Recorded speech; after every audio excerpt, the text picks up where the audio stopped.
Buenos días.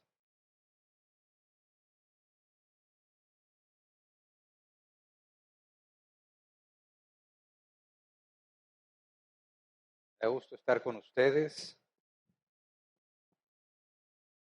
Esta semana pasada, Dios me permite reflexionar sobre lo que tenemos y nos acostumbramos. Un virus nos atacó a todos en la casa, todos inyectados varias veces. No recuerdo en mi vida una inyección más dolorosa que estas que me tocó experimentar. No sé si era el doctor. Tuve la oportunidad de que me inyectaran dos médicos diferentes. Las primeras dos inyecciones fue del mismo médico.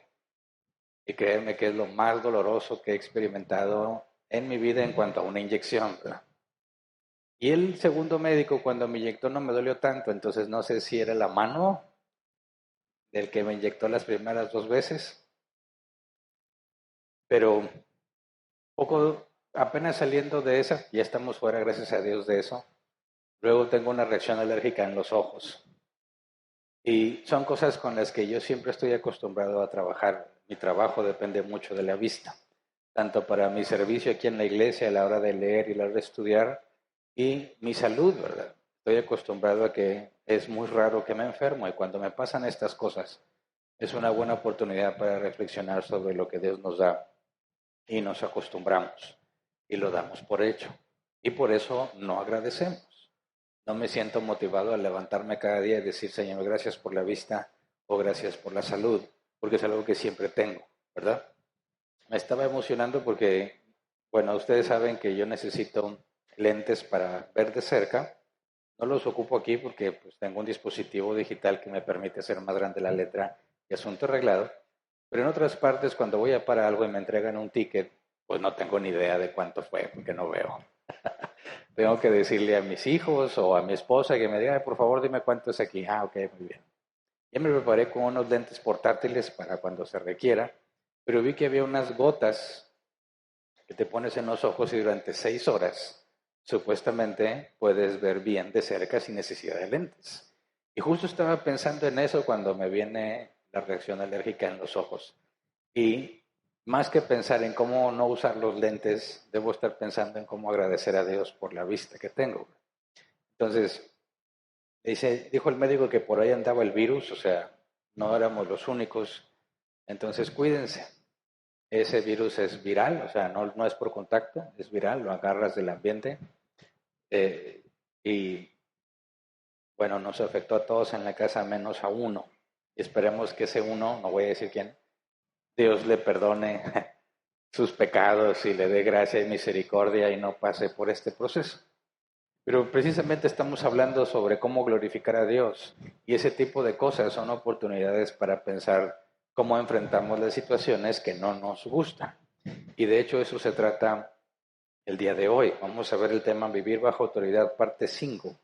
Y la semana pasada nos enfocamos a responder la pregunta, ¿qué hace que algunos cristianos permanezcan firmes obedeciendo a Dios, aun cuando eso implica desobedecer a la autoridad? ¿Y qué hace que otros cristianos no lo hagan? Y vimos que Jesús responde directamente a esta pregunta. En Lucas 16:10, Reina Valera 60, dice, el que es fiel en lo muy poco, también en lo más es fiel. Y el que en lo muy poco es injusto, también en lo más es injusto. La palabra fiel aquí, el griego, se traduce como digno de confianza. Fiel. Es alguien fiel, digno de confianza, porque en lo poco hace lo correcto. Si le das más, también va a hacer lo correcto. Pero si en lo poco no hace lo correcto, cuando le des más, tampoco lo va a hacer. Y es un engaño muy común de todos. Pensamos que ahorita con lo que tenemos no es suficiente para hacer las cosas que deberíamos hacer, pero que lo haremos cuando tengamos más. Y es un asunto muy común, me acuerdo mucho, yo mismo lo experimenté. Casi siempre escucho personas y me consta que decíamos, si tuviera más dinero te compraba algo. Desde más niños decían, mamá, cuando yo crezca y tenga dinero te voy a comprar una casa. ¿Cuántos prometieron eso o dijeron eso alguna vez en su vida? ¿Lo cumplieron? No. Ya que tienes dinero, vienen más cosas. Y dices, no, pues no se puede, ¿verdad? No se puede. Menos si te quieres casar y quieres comprar tu propia casa. Pero somos muy dados a pensar que si las circunstancias fueran de tal forma en un futuro, yo haría cierta cosa. Pero el punto es que si no lo haces ahorita con lo que tienes, no lo vas a hacer cuando tengas más. Eso es lo que Jesús dice. La fidelidad en las cosas pequeñas te lleva a permanecer fiel en las cosas más grandes y viceversa. Si ahorita no eres capaz de compartir lo que tienes, cuando tengas más dinero, tampoco lo vas a hacer. Pareciera que sí, parece que es muy fácil pensar que si tuviera mucho más dinero del que tengo, con mucho gusto lo compartiría, pero te vas a dar cuenta que no. Todo empieza con las cosas pequeñas que haces ahorita. Tu fidelidad en las cosas pequeñas te hace digno de confianza. Y esa es la marca distintiva de los cristianos que Pablo recomendó. Timoteo, Tíquico, Epafras, Onésimo, etcétera. Especificaba fieles. Eran fieles y por tanto, como en el caso de Timoteo, les mostrarán la manera correcta de comportarse. Les enseñarán todas las cosas que están pasando. Dice la Escritura que busques hombres fieles para encargarles la sana doctrina. Entonces, un cristiano debe enfocarse en las cosas pequeñas, hacer las cosas pequeñas correctamente. Y cuando vengan las cosas más grandes, no va a haber problema, vas a permanecer firme, porque es un hábito en ti el sacrificio, el negarte a ti mismo en las cosas que parecen insignificantes. Y eso es lo que vimos la semana pasada. Y en este punto, si has estado estudiando con nosotros, ya debes de tener suficiente información para saber con toda certeza cómo debes comportarte cuando estás en el trabajo, cómo debe de ser el respeto a la autoridad, y vimos cómo incluso debemos desobedecer a la autoridad con tal de permanecer obedientes a Dios. Y anteriormente les había comentado, primero debíamos entender bien cuál es nuestra responsabilidad en el trabajo para poder entender lo que significa dar la milla extra. Eso es lo que vamos a estudiar hoy, la milla extra. ¿Qué significa dar la milla extra? Porque no solo tiene que ver con hacer más de lo que deberías hacer. Todo el mundo que implica debe de ser considerado, porque es mucho más difícil de lo que pensamos. No podemos hablar solamente de que, oye, si te pidieron que lleves una silla para allá, pues lleva dos. No, eso es todavía relativamente fácil, pero el contexto en el que Jesús lo enseña lo hace muy complicado. Y así como dije, que se tiene que ser valiente en las cosas de Dios, no puede ser un cobarde a la hora de permanecer firme. Y que hay personas que evitan el conflicto a toda costa y que cuando el conflicto es necesario están dispuestos a acobardarse y a negarse. Ahora quiero ver la otra cara de la moneda, porque cuando tú estás dispuesto a entrar en conflicto con tal de obedecer a Dios, vas a permanecer firme en muchas cosas, pero vas a batallar con otras. Y aquellos que no les gusta el conflicto y hacen todo por evitarlo, aunque se meten en problemas serios porque no son capaces de permanecer firmes, lo que vamos a ver hoy se les facilita más. Entonces, cuando tú eres una persona que no le teme al conflicto con tal de permanecer firme, estás dispuesto a argumentar, sabes cómo explicar las cosas y no te da vergüenza hacerlo, bueno, vas a tener el problema con lo que vemos hoy. Porque así como hay situaciones en las que debemos hablar y ser valientes, hay ocasiones en las que dice que te tienes que quedar callado. Y eso también es muy difícil, quedarse callado, sobre todo cuando tienes la razón. Cuando nos equivocamos, lo natural es quedarte callado, aunque hay algunos necios que como que se defienden. Pero cuando tienes la razón y te tienes que quedar callado, se requiere mucha fuerza de voluntad para mantener tu boca cerrada. Y de eso se trata dar la milla extra. Por eso necesitamos entender el contexto, porque Jesús lo presenta en un contexto donde se te hace daño, donde te hacen mal. Es ahí donde se habla de dar la milla extra. Y en todas las empresas te vas a encontrar con estas situaciones. Vivimos en un mundo caído, ¿verdad? Hay corrupción en todas partes. Si de los cristianos nos podemos esperar que se traten de aprovechar de nosotros, que te maltraten, que hablen mal de ti, en el mundo con más facilidad, ¿verdad? No es de extrañarnos que cuando trabajamos en un ambiente secular vas a encontrar muchísimos problemas y gente que va a buscar la forma de poder aprovecharse de ti, sobre todo aquellos que tienen autoridad lícita en la empresa, alguien que tiene un puesto mejor que el tuyo o mayor que el tuyo. Y algunos Mira, yo he visto esta combinación y hasta ahorita no falla. Si a la ignorancia le das autoridad, obtienes arrogancia. Y hay muchas personas ignorantes en autoridad. Cuando a alguien le das autoridad y se vuelve arrogante, lo único que hace es poner en evidencia su ignorancia, porque no entiende para qué es la autoridad. Podrá ser un experto en el tema sobre el cual lo ponen a cargo, pero no sabe nada sobre la autoridad, sobre el liderazgo. Esa es la ignorancia a la que me refiero. Entonces, hay personas en autoridad, en la empresa donde vas a trabajar, si eres muy joven o donde trabajas, que van a aprovechar la oportunidad de usar su puesto y su autoridad para aprovecharse de ti. Y es ahí donde Jesús habla de dar la milla extra. Entonces, antes de empezar a estudiar, vamos a orar así como estamos. Señor, gracias, porque es tu misericordia la que nos sostiene. Y venimos a estudiar tu palabra, venimos con el deseo de aprender, queremos conocer más de ti por medio de tu palabra, y te rogamos que tu Espíritu Santo haga lo que para nosotros es imposible, permitirnos entender, comprender y encontrar la forma de llevarlo a la práctica. Tu palabra enseña que tú pones tanto el querer como el hacer. Y venimos aquí, Señor, confiando en que haciendo nuestra parte, de venir a congregarnos, de venir a disponer un tiempo para escuchar y juntos estudiar tu palabra, tú harás la parte, Señor, que solo tu Espíritu Santo puede hacer, iluminar nuestras mentes y persuadirnos de que esto es verdad, al grado en que podamos llevarlo a la práctica, Señor, con toda honestidad, buscando que tu nombre sea glorificado. Te pedimos todo esto en el nombre de Jesús. Amén. Bien, entonces vamos al contexto de la milla extra, el contexto inmediato. Está hablando Jesús en el Sermón del Monte y hay mucha información ahí. Pero vamos a enfocarnos en Mateo 5, versículo 38 al 42. Leámoslo todo y luego lo vamos desglosando por partes. Mateo 5, 38 y 42 dice, ustedes han oído que se dijo, ojo por ojo y diente por diente.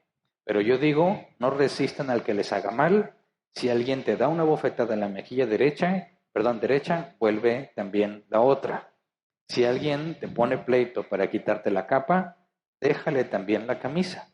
Si alguien te obliga a llevar en la carga 1 milla, llévasela 2. Al que te pida, dale, y al que quiera tomar de ti prestado, no le vuelvas la espalda. ¿Ok? Estos pasajes, a simple vista, describen a una persona cobarde, que se deja pisotear, imposible de oponerse a la maldad. Porque lo primero que dice, al hablar de la ley del talión, ojo por ojo, diente por diente, muchas veces lo sacamos del contexto y nos enfocamos en que si alguien me quiere hacer el mal, no lo resistas. Y si te pegan, deja que te siga pegando, ¿verdad? Yo luché mucho con eso en mis principios del cristianismo, porque no me cuadraba en la mente cómo es que debes dejar que te maltrate. Hay gente aprovechada en todas partes, ¿verdad? Y cuando te confrontan y tú quieres desquitarte y quieres también pelear, te dicen, un cristiano debe dejar que le peguen. Y no, me caía muy mal eso. Ahí me decían, ahí está en la Biblia. Digo, sí está en la Biblia, pero no me cuadra a qué se refiere. ¿Cómo es posible que no puedas hacer nada al respecto? Y si pones más escenarios, ¿qué tal si no te están haciendo daño a ti, sino a quien está contigo? Imagínate que yo a esa edad estaba pidiéndole a Dios una novia, que por cierto ayer cumplimos 22 años de casados, gracias a Dios. Yo le andaba pidiendo a Dios una novia y dice, ¿qué pasa si yo voy por la calle y le hacen algo a mi novia? ¿Qué voy a hacer? ¿Cómo aplica el poner la otra mejilla? Y para mí era una lucha interna. Y yo le rogaba a Dios, no me pongas en esa situación, porque lo más probable es que me voy a pelear. No voy a entender, como no lo entiendo, no lo puedo aplicar. Si alguien le dijera algo a mi novia, yo iba a reaccionar para defenderla. Eso me parece natural, ¿no? Eso me parece lo apropiado. Pero este pasaje parece decir lo contrario. Yo decía, bueno, quizás si me pegan a mí, yo digo, bueno, dale, no me voy a defender, pero no voy a dejar que le hagan algo a mi novia, ¿verdad? Y luego ya de casado, bueno, hablo de mi esposa y de mis hijos. Y cuando alguien se aprovecha de tus hijos, hay un coraje santo. Y yo fui muchas veces a hablar con la directora de la escuela. ¿Qué está pasando aquí, señora? Sin ofender ni nada, ¿eh? Pero no me cuadra la idea de que no resistas el mal. ¿Cómo no lo voy a resistir? Y ese es el problema, porque cuando yo vi a otros que no tenían problema con eso, decía, si es que tú no tienes problema con eso, porque tú eres un cobarde. Porque bajo ninguna circunstancia estarías dispuesto a defender lo que es tuyo. Y entonces se escudan. No, la Biblia dice que no hagas nada, sí, pero tú no lo haces por miedo, por cobardía. No es que puedas hacer algo, es que no puedes. Y entonces te escondes en una espiritualidad de una mala interpretación de estos pasajes. Entonces, ¿cómo debe de ser nuestro comportamiento en este tipo de circunstancias? Por eso Jesús empieza en el contexto, la ley del talión, ojo por ojo, diente por diente. Y en el contexto cultural, en los tiempos de Jesús, se interpretaba literalmente de esta manera. Si me la haces, la pagas, ¿verdad? Dice, me sacas un ojo, yo te saco un ojo a ti. Me tumbas un diente, yo te tumbo un diente a ti.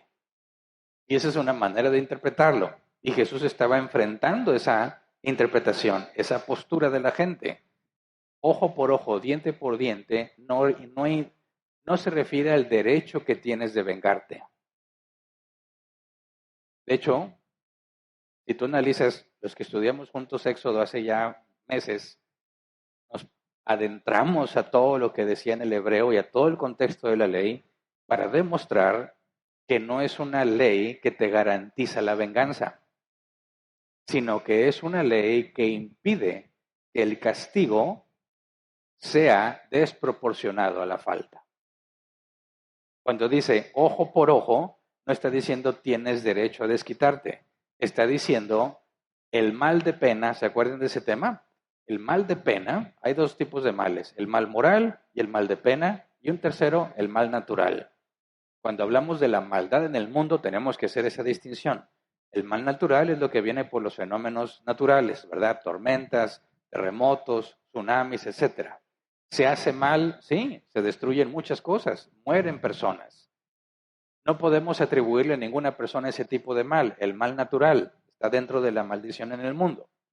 El mal moral es el que decimos lo que una persona voluntariamente hace para dañar a otro.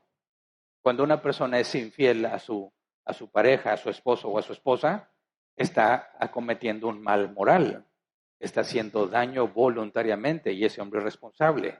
Si tú robas, si tú haces una injusticia en el término de nuestras leyes, tú estás haciendo un mal moral, eres responsable. Y el tercer mal es el mal de pena. Ese mal de pena, aunque lleva la palabra mal, no es para mal, sino para bien. El mal de pena es el sufrimiento que debe recibir alguien que hizo maldad. Cuando tú encierras a alguien en la cárcel debido a sus delitos, ¿le estás haciendo un mal? ¿Lo estoy privando de su libertad? Sí, lo estoy poniendo en un ambiente muy, muy peligroso, donde va a salir seriamente lastimado. Sí. ¿No es eso mal? Sí. Por eso se llama mal de pena, el mal que corresponde al mal que hiciste. Y eso es lo que implica hacer justicia. Hacer justicia es darle el mal de pena a quien corresponde. De eso se trata la condenación. Los libros serán abiertos y vas a ser juzgado según tus obras y vas a ser echado al lago de fuego, donde vas a sufrir. Pero que el sufrimiento no es maldad, sí. La palabra hebrea, ra, sufrimiento, adversidad, dolor, enfermedad, etc. Entonces, cuando das mal de pena, estás dándole sufrimiento a alguien que lo merece. ¿Me explico? Entonces, cuando hablamos del mal de pena, hablamos de algo bueno, aunque la palabra mal está ahí, porque es bueno darle su merecido a las personas que merecen ser castigados. Es bueno que Dios castigue la maldad, dándole mal de pena al que la llevó a cabo. Entonces, cuando hablamos de la ley del talión y decimos que es bueno que se le dé mal de pena a alguien, lo que dice esta ley es, hey, pero tiene que ser proporcional a lo que se hizo. No puede ser desproporcional el mal de pena a lo que hizo este individuo. Por ejemplo, si pensamos, ¿cuál es el castigo que mereciera Hitler? comparado con el castigo que merecería, no sé, la Madre Teresa de Calcuta, por mencionar algún personaje conocido como piadoso, ¿verdad? ¿Sería el mismo castigo? Por supuesto que no. El castigo a Hitler debería ser mucho mayor que el castigo a la Madre Teresa de Calcuta, ¿verdad? Debe ser proporcional. Y esta ley, ojo por ojo, diente por diente, se asegura que el deseo correcto de aplicar mal de pena al infractor no se exceda. De manera que si hay una regla, oye, si llegas tarde al trabajo, tiene que haber una penalización, ¿verdad? Oye, llegaste 5 minutos tarde, bueno, las políticas de la empresa dicen cómo se te va a tratar. Algunas empresas dicen, bueno, vas a ser apuntado en el expediente que llevas una llegada tarde, eres amonestado. A la tercera amonestación, te regresamos a tu casa. ¿Está mal que me regresen a mi casa? Algunos se van a poner contentos porque lo regresan, pero no te van a pagar ese día. Y si andas ajustado de dinero, te va a afectar, te hace daño, te complica la vida. Eso es mal de pena, ¿verdad? Entonces, hey, si estás llegando tarde, tiene que haber un castigo proporcional. No puedes decir, llegaste tarde, te vamos a demandar y te vamos a correr. Espérate, tampoco, ¿verdad? Tiene que ser proporcional. Entonces, cuando los judíos tomaban la ley del talión, ojo por ojo, diente por diente, es me la haces, me la pagas.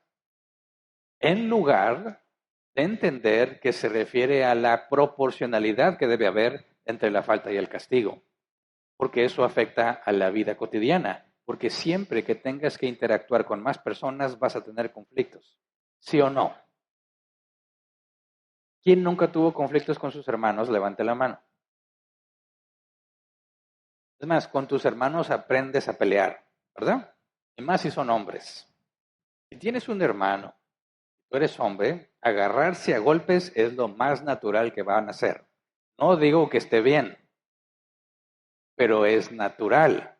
Y esta cierta forma puede ser provechoso, ¿verdad? Porque si tú nunca te has agarrado a golpes y un día te agarran a golpes, el puro asombro te va a hacer llorar, quebrantarte y acobardarte.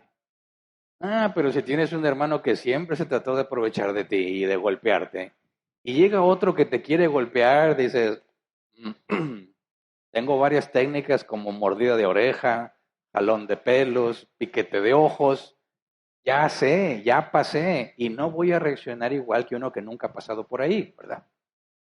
Entonces, cuando se trata de el conflicto, Jesús está diciendo, no se trata de que busques desquitarte.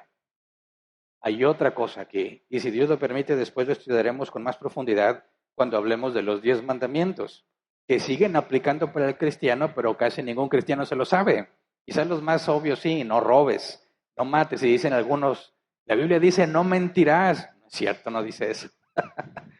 ¿Es uno de los mandamientos? No. Dice, no des falso testimonio, y de ahí se deriva que no debes de mentir. Así que cuando lleguemos a los 10 mandamientos profundizaremos más. Pero aquí, cuando Jesús dice, ustedes han oído que se dijo ojo por ojo y diente por diente, dice, ustedes han oído, está diciendo, esa es la interpretación que se les enseñó a ustedes. Esta es la manera en la que ustedes proceden. Y luego Jesús dice, pero yo les digo, de manera que confronta la interpretación popular contra la verdadera interpretación. Lo que ustedes han oído, lo que los maestros les enseñan, los maestros de la ley, ahora yo les digo. Entonces, ustedes han oído ojo por ojo, diente por diente. Versículo 39. Pero yo digo, no resistan al que les haga mal. Si alguien les da una bofetada en la mejilla derecha, vuélvele también la otra. Estas 4 cosas que Jesús menciona que debes hacer cuando alguien te quiere hacer daño, habla de 4 derechos humanos básicos fundamentales: la dignidad, la seguridad, la libertad y la propiedad. Dignidad, seguridad, libertad y propiedad en ese orden. Y Jesús nos muestra cómo debemos de proceder para glorificar a Dios cuando alguien te quita la dignidad, cuando pierdes la seguridad, cuando alguien te quita la libertad y la propiedad. Este es el camino a seguir cuando se te quitan estos derechos básicos fundamentales. Entonces, analicemos uno por uno. Porque en una empresa te va a tocar alguien que te quiere quitar la dignidad. Te va a hablar de manera despreciable. Va a tratar de minimizarte como si tú no fueses del mismo valor que ellos. Va a decir, tú no sabes, yo tengo muchos años aquí. Va a tratar de pisotear tu dignidad y muchas veces injustamente. No estoy diciendo que hay una forma justa de quitar la dignidad, pero el mal de pena le quita la dignidad a las personas también, ¿verdad? Cuando una persona es encerrada como un animal en una jaula, pierde dignidad, pero estamos hablando de mal de pena, lo que es justo. Aquí vamos a hablar de cosas en su mayoría que son injustas. Entonces, con el respecto al primero, en el versículo 39, cuando dice, no resista al que les haga mal, ¿qué significa esto? No resistas, no te opongas al que hace el mal. ¿Cómo que no me voy a oponer al que hace el mal? A simple vista, pareciera, como lo mencioné, que dice, tú tienes que ser un dejado, ¿verdad? Te van a hacer daño, deja que te peguen. ¿Alguien quiere hacer daño a tu familia? Ni modo. ¿Alguien quiere aprovecharse de ti, de tu esposa, de tus hijos, de tus propiedades? Parece que dice, no se lo impidas.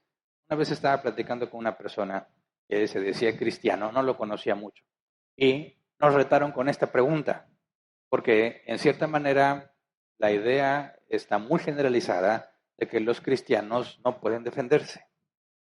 De hecho, cuando tú hablas con alguien no cristiano y te empiezan a decir cosas y te defiendes, algunos te van a decir, ¿qué pasó? ¿Tú eres cristiano?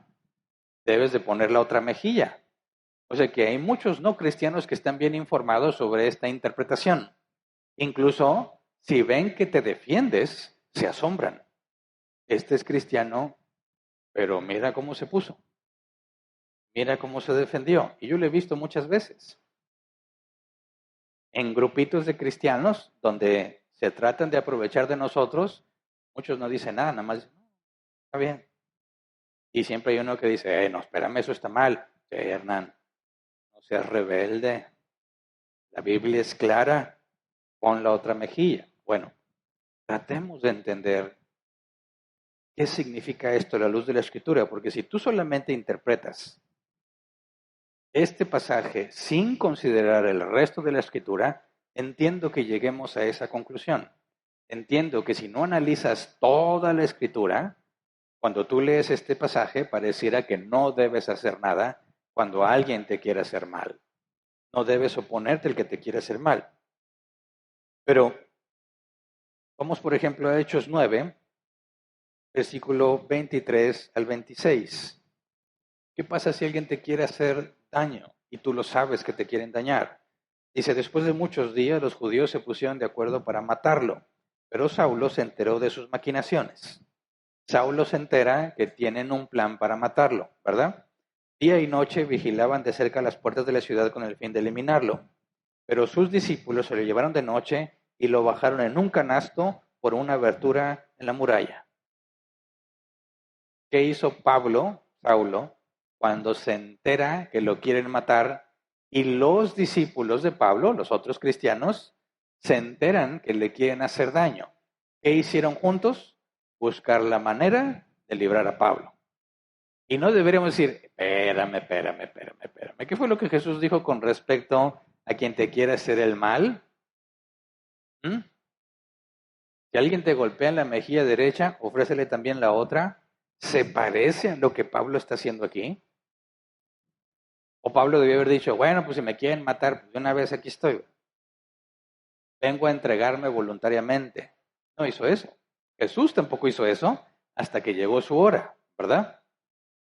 Ok, entonces si consideramos toda la escritura, vamos a poder ver, que es mi objetivo, que no se trata de que no hagas nada. No se trata de que no te defiendas. Porque vamos a ver ejemplos específicos. Cuando dice no resistas, lo leo literal, no resistan al que les haga mal. O sea, no te opongas al que hace mal. En última instancia, ¿quién es nuestro peor enemigo? Mi carne, pero fuera de mí, Satán, el diablo, ¿verdad? El diablo no me desea el bien, me desea el mal. Y si el diablo me quiere hacer mal, ¿debería resistirme o no debería resistirme? Porque aquí dice, no resistas al que les haga mal. Ahora vamos a Santiago 4:7. Dice así que sométanse a Dios, resistan al diablo y él huirá de ustedes. ¿El diablo me quiere hacer mal? Sí. Jesús dijo, no resistas al que quiere hacer mal. Pero ¿qué dice Santiago? Resiste al diablo. ¿Es una contradicción? No, no es una contradicción. Recordemos que una contradicción lógica es aquello que afirma que algo es y no es al mismo tiempo y en el mismo sentido. Si Jesús dice no resistas al que te hace mal y luego encuentras en otra palabra de la escritura resiste al diablo que te hace mal, tiene que ser un sentido diferente para que no sea contradictorio. Si se refiere al mismo sentido, efectivamente tendríamos una contradicción y tendríamos que decir que esto no es palabra de Dios. Ahora vamos a 1 de Pedro 5, 8 al 9, porque alguna vez escuché cristianos que decían, bueno, es que ahí Santiago se equivocó. Si me das a escoger entre a quién le hago caso, a Jesús o a Santiago, pues le hago caso a Jesús. Sí, pero si es palabra de Dios y el Espíritu Santo es el autor, a fin de cuentas, quien quien exhala su palabra para que por medio de hombres sea registrada, no puede haber contradicción. No puedes decir yo le creo a Jesús, pero no le creo mucho a Santiago. Si Jesús y Santiago, por medio del Espíritu Santo, fueron usados para revelar las cosas de Dios, no se puede contradecir. Entonces, ¿qué dice Pedro? 1 de Pedro 5, 8 al 9.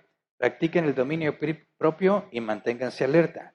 Su enemigo, el diablo, ronda como león rugiente buscando a quien devorar. Resístanlo, manteniéndose firmes en la fe, sabiendo que los creyentes en todo el mundo soportan la misma clase de sufrimientos. Resístanlo. Sí puedo resistir al que me quiera hacer mal, mínimo a Satán, sí, ¿verdad? ¿Qué me dice de los que querían matar a Pablo? También se libró de eso, huyó en lugar de poner la otra mejilla, sí, también buscó evitar ese peligro, también buscó evitar la muerte. Ahora, ¿qué pasa si yo veo que alguien está haciendo lo malo públicamente? Está haciendo el mal, ¿debería oponerme a eso? Sí, vamos a Gálatas 2, 11 al 14. Dice, pues bien, cuando Cefas fue a Antioquía, está Pablo aquí hablando, le eché en cara su comportamiento condenable. Antes que llegaran algunos de parte de Santiago, él solía comer con los no judíos. Pero cuando aquellos llegaron, comenzó a retraerse y a separarse de los no judíos por temor a los partidarios de la circuncisión. Entonces los demás judíos se le unieron en su hipocresía y hasta el mismo Bernabé se dejó arrastrar por esa conducta hipócrita. Cuando vi que no actuaban rectamente, como corresponde a la verdad del Evangelio, le dije a Cefas delante de todos, si tú, que eres judío, vives como si no lo fueras, ¿por qué obligas a los no judíos a practicar el judaísmo? Está diciendo Pablo, Pedro estaba mal, todos los que estaban haciendo lo mismo que Pedro estaban mal, incluso Bernabé estaba mal. ¿Y qué hizo? Se opuso y públicamente lo confronta. Entonces se resistió al mal también Pablo cuando ve que otro cristiano está haciendo lo malo públicamente. Ahora vamos a 1 Corintios 5, 1 al 5. Dice, es ya del dominio público que hay entre ustedes un caso de inmoralidad sexual que ni siquiera entre los paganos se tolera, a saber que uno de ustedes tiene por mujer a la esposa de su padre. Y de esto se sienten orgullosos. ¿No debieran más bien haber lamentado lo sucedido y expulsado de entre ustedes al que hizo tal cosa? Yo, por mi parte, aunque no estoy físicamente entre ustedes, sí estoy presente en espíritu y ya he juzgado como si estuviera presente el que cometió este pecado. Cuando se reúnan y yo los acompañe en espíritu, en el nombre de nuestro Señor Jesús y con su poder, entreguen a este hombre a Satanás para destrucción de su carne, a fin de que su espíritu sea salvo en el día del Señor. Esta no es una figura importante como Pedro o como Bernabé u otros. Este es un miembro de la congregación que está pecando inmoralmente, gravemente. ¿Y se debe de aceptar su maldad? No, se debe oponer a su maldad y debe ser excomunicado. Otro ejemplo, Juan 2, 13 al 16. Cuando se aproximaba la Pascua de los judíos, Jesús subió a Jerusalén. Y en el templo oyó a los que vendían bueyes, ovejas y palomas, y también a otros que instalados en sus mesas cambiaban dinero. Entonces, haciendo un látigo de cuerdas, echó a todos del templo, juntamente con sus ovejas y sus bueyes. Regó por el suelo las monedas de los que cambiaban dinero y derribó sus mesas. A los que vendían las palomas les dijo, saquen esto de aquí, no conviertan la casa de mi padre en un mercado. Ahora, Jesús mismo ve semejante maldad y ¿qué hace? Se opone a la maldad, vuelca las mesas, corre a todos del templo. ¿Se parece esto que hizo Jesús a lo que Él nos pide que hagamos cuando nos golpeen en la mejilla derecha? No, no se parece. Si tú interpretas solamente pon la otra mejilla, estás hablando de un cobarde que no quiere entrar en conflictos. Pero ¿cómo te imaginas a Jesús en el templo echando todos afuera? ¿Tú crees que los campistas nomás estaban así viendo? ¿Tú crees que no le gritaban de cosas? ¿Cómo se pone la gente cuando le generas conflictos con su dinero o pérdidas? Si con hambre los cristianos se ponen agresivos. Cuando se trata de dinero, peor. Entonces, el carácter de Pablo, lo que Pablo, Pedro y Santiago nos piden, resistir al diablo, el carácter de Jesús echando a todos afuera en el templo, no se parece a la descripción del individuo que cuando le pegan en una mejilla solamente pone la otra. Así que no puede ser el mismo sentido. Hay que examinar con más cuidado. Regresemos a Mateo 5:39. Dice, si alguien te da una bofetada en la mejilla derecha, vuélvele también la otra. Y aquí es donde hay que considerar. Si alguien te da una bofetada en la mejilla derecha. Ahora, desde los tiempos bíblicos, la mayoría de las personas son diestras. Su mano fuerte es la mano derecha. Si tú quieres golpear a otra persona, ¿cuál mano vas a usar? ¿La mano fuerte o la mano con la que ni siquiera puedes escribir? Usas la mano fuerte. Ahora, si tienes a un contrincante delante de ti y quieres darle un buen derechazo, ¿en qué parte de la cara le vas a pegar? Pues en su mejilla izquierda, ¿verdad? Pero Jesús dice aquí que cuando te dé una bofetada en la mejilla derecha, o sea que no es un golpe así, ni un golpe recto, ni un gancho a la barbilla. ¿Qué se requiere para que usando mi mano diestra, mi mano fuerte, te golpee en la mejilla derecha?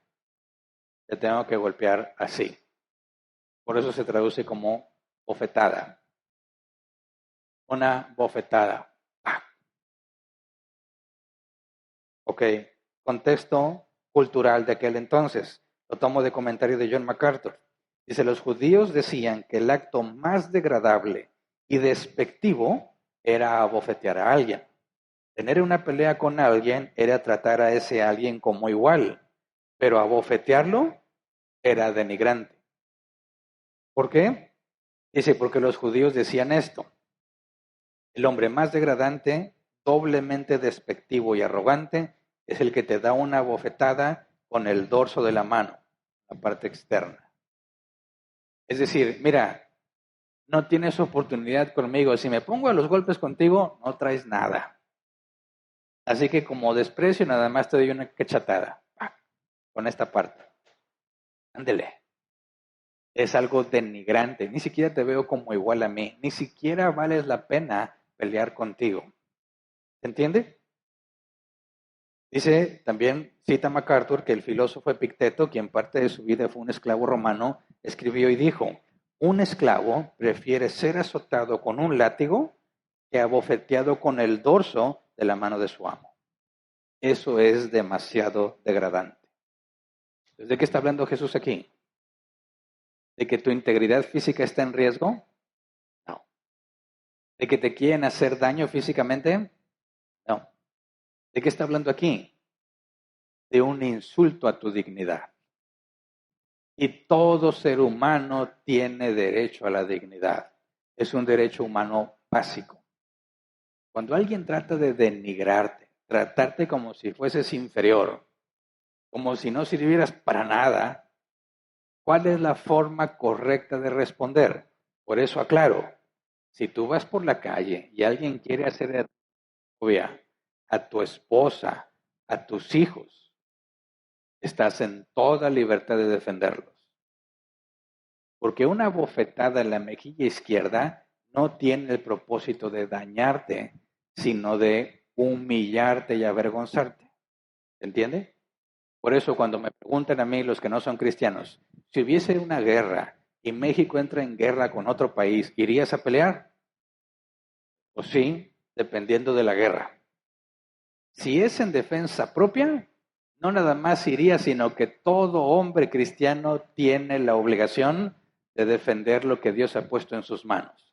Y si algún país tratara de invadirnos, es responsabilidad de todo hombre cristiano defender lo que Dios nos ha dado. Y el Viejo Testamento está lleno de esos ejemplos con los israelitas peleando contra filisteos y cualquier tipo de pueblos que querían dominarlos, ¿verdad? Pero si es una guerra donde México quiere invadir a otro país para apropiarse de ese país, no, los cristianos no deben de participar, porque sería algo injusto, sería un robo.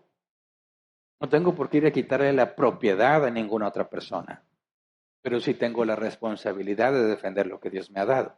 Y cuando quieren poner las cosas más complicadas, yo les digo, a ver, ¿qué harías tú si alguien en tu casa entra de noche y pretende violar a tu esposa y a tus hijas? Y la única forma de detener a tal individuo es quitándole la vida. ¿Lo harías? Y se ponen a pensar. Los muy espirituales dicen, no, yo no le quitaba la vida. ¿Y estarías dispuesto a ver todo lo que hacen? Y se quedan pensando, porque es un conflicto serio. No, pero yo no le puedo quitar la vida a nadie, porque la Biblia dice, no matarás. Así que voy a hacer esta pequeña encuesta. ¿Qué harías tú? Fíjate bien el contexto. Es de noche, no sabes quién es este individuo, pero es claro que no nada más quiere robarte, sino que quiere abusar de tu esposa y de tus hijas. ¿Lo vas a permitir? ¿Vas a poner la otra mejilla? Si la única forma de evitarlo es quitarle la vida, ¿le vas a quitar la vida? ¿Cuál sería tu respuesta bíblica? Levante su mano que dice, sí me lo he hecho. ¿Okay? Levante su mano el que dice, no. Mejor le hablo a la policía, hago algo para entretenerlo y que lleguen por él. Levante su mano. No, no se hagan. Hay muchos que no levantaron la mano. ¿Por qué el conflicto? ¿Le debo quitar la vida o no? Dice, no matarás. Por eso necesitamos estudiar los 10 mandamientos más adelante. El mandamiento es no asesinarás. ¿Verdad? Incluso nuestras leyes, quitar la vida en defensa propia no es un delito.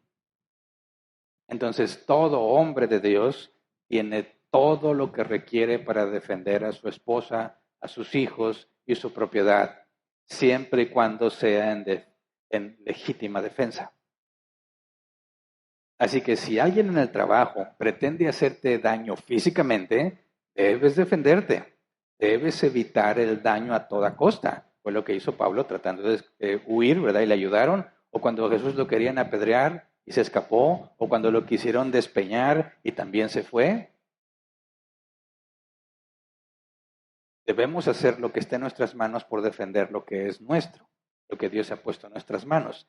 Pero en temas de la dignidad, veamos qué hizo Jesús en una situación similar.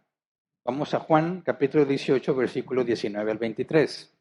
Juan 18, 19 al 23 dice, mientras tanto el sumo sacerdote interrogaba a Jesús acerca de sus discípulos y de su enseñanza. Yo he hablado abiertamente al mundo, respondió Jesús.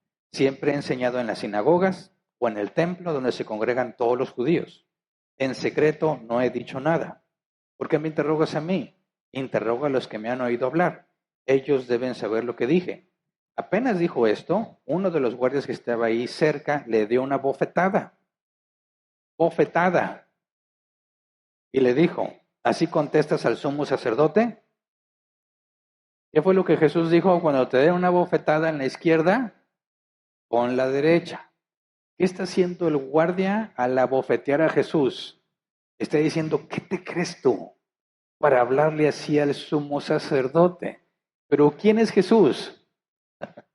mucho mayor que el sumo sacerdote que está ahí. Así que están tratando de quitarle su dignidad a Jesús. ¿Y qué es lo que él hizo? Versículo 23. Si he dicho algo malo, respondió Jesús, demuéstralo. Pero si lo que dije es correcto, ¿por qué me pegas? Aquí hago una pregunta interesante. ¿Puso la otra mejilla? Piensa bien tu respuesta. Porque si Jesús te dijo que ponga la otra mejilla y él no lo hace un mentiroso, un hipócrita, un pecador. Así que dices, tengo que afirmar que puso la otra mejilla. ¿Podemos confirmar que puso la otra mejilla? Por supuesto. ¿Qué pasó en todo el Calvario? Lo siguieron golpeando, lo escupieron, no nada más lo bofetearon, lo maltrataron, corona de espinas, lo atormentaron como a ningún otro ser humano y no se defendió, no trató de evitarlo. Pero sí preguntó, cuando lo abofetean, dijo, ¿y por qué me pegas? ¿Qué fue lo malo que hice para que me pegues? Fíjate bien, ¿qué significa entonces poner la otra mejilla? ¿Dejar que te sigan humillando? No, porque Jesús no lo hizo. Ahora veamos el caso de Pablo. ¿Qué hizo Pablo en una situación similar? Hechos 23, 1 al 5. Pablo se quedó mirando fijamente al consejo y dijo, hermanos, hasta hoy yo he actuado delante de Dios con toda buena conciencia. Pausa, un poco de contexto. Pablo fue aprisionado, ¿verdad? Andaban que lo querían linchar, los romanos lo aprisionan como corresponde a un ciudadano romano y tiene que haber un juicio. Y tiene que responder ante el Sanedrín. Ahora recordemos quién era Pablo, Saulo de Tarso. Pablo era quien tenía credenciales de parte del Sanedrín para ir a encarcelar a los cristianos, ¿verdad? Entonces, cuando el Sanedrín viene a interrogar a Pablo porque ellos lo consideran culpable, tienes un reencuentro muy incómodo. ¿Me explico? Rumbo a Damasco, ¿qué pasó con Saulo de Tarso? Saulo llevaba todas las credenciales y la autorización del Sanedrín para aprisionar a los cristianos e incluso matarlos, como el caso de Esteban. ¿Verdad? Pasan los días y dicen, ¿y qué fue de Pablo? Imagínate el Sanedrín. Oye, ¿y a cuántos agarró Pablo esta vez? No, pues que ninguno. ¿Cómo que ninguno? Que se hizo cristiano. ¿Cómo es posible? Los viáticos, ¿quién los pagó? El Sanedrín. ¿Quién les dio todo lo que requería para trasladarse con las credenciales necesarias? El Sanedrín. La imagen de quién era representada cuando Pablo iba a todos los lugares. La imagen del Sanedrín. ¿Y de quién era discípulo? ¿De quién fue discípulo Pablo? De Gamaliel. La reputación de Gamaliel también fue afectada. ¿Cómo que uno de tus muchachos se hizo cristiano? ¿No era Pablo en quien todos confiábamos? Así que Pablo se hace cristiano y anda en todas partes, pero no le ha visto la cara al Sanedrín. ¿Y qué pasa aquí? Se reencuentran. ¿Y qué hace Pablo? Dice, Pablo se quedó mirando fijamente al consejo. Quiero que te imaginas eso. Están todos el Sanedrín viendo a Pablo. Traidor. Se hizo cristiano. Ahora proclama al que habíamos jurado destruir. Y aquí lo tenemos enfrente. ¿Y qué hizo Pablo? Pablo estaba así como que no hallaba dónde meter la cabeza. No, mirándolos fijamente. Vienen a acusarlo de algo supuestamente equivocado y Pablo no tiene de qué avergonzarse. Leo de nuevo. Pablo se quedó mirando fijamente al consejo y dijo, hermanos, hasta hoy yo he actuado delante de Dios con toda buena conciencia. ¿A quién le está diciendo eso? A los que traicionó. ¿Cómo reaccionarían ellos? ¿Cómo se le ocurre a Pablo, a este traidor, decir que todo lo que ha hecho, como traicionarnos? Y en lugar de perseguir a los cristianos, motivarlos, convertirse alguno de ellos y propagar el cristianismo, ¿cómo se atreve a decir que todo lo ha hecho con una conciencia limpia delante de Dios? ¿Te imaginas el coraje de alguien que está ahí? Porque dice, ante esto, el sumo sacerdote Ananías ordenó a los que estaban cerca de Pablo que lo golpearan en la boca. ¿Por qué?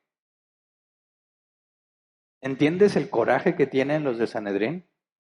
Que Pablo les diga eso delante de todos después de la confianza que tenía y cómo los traicionó. Se les queda bien y dice, todo lo que he hecho está bien, incluyendo traicionarlos. ¿Qué dice el sumo sacerdote Ananías? Dale un recuerdito. Toma, pa, un golpe en la boca, ¿verdad? Ante esto, versículo 2, el sumo sacerdote Ananías ordenó a los que estaban cerca de Pablo que lo golpearan en la boca. Hipócrita, a usted también lo va a golpear Dios, reaccionó Pablo. Ahí está sentado para juzgarme según la ley y usted mismo viola la ley al mandar que me golpeen. Pausa.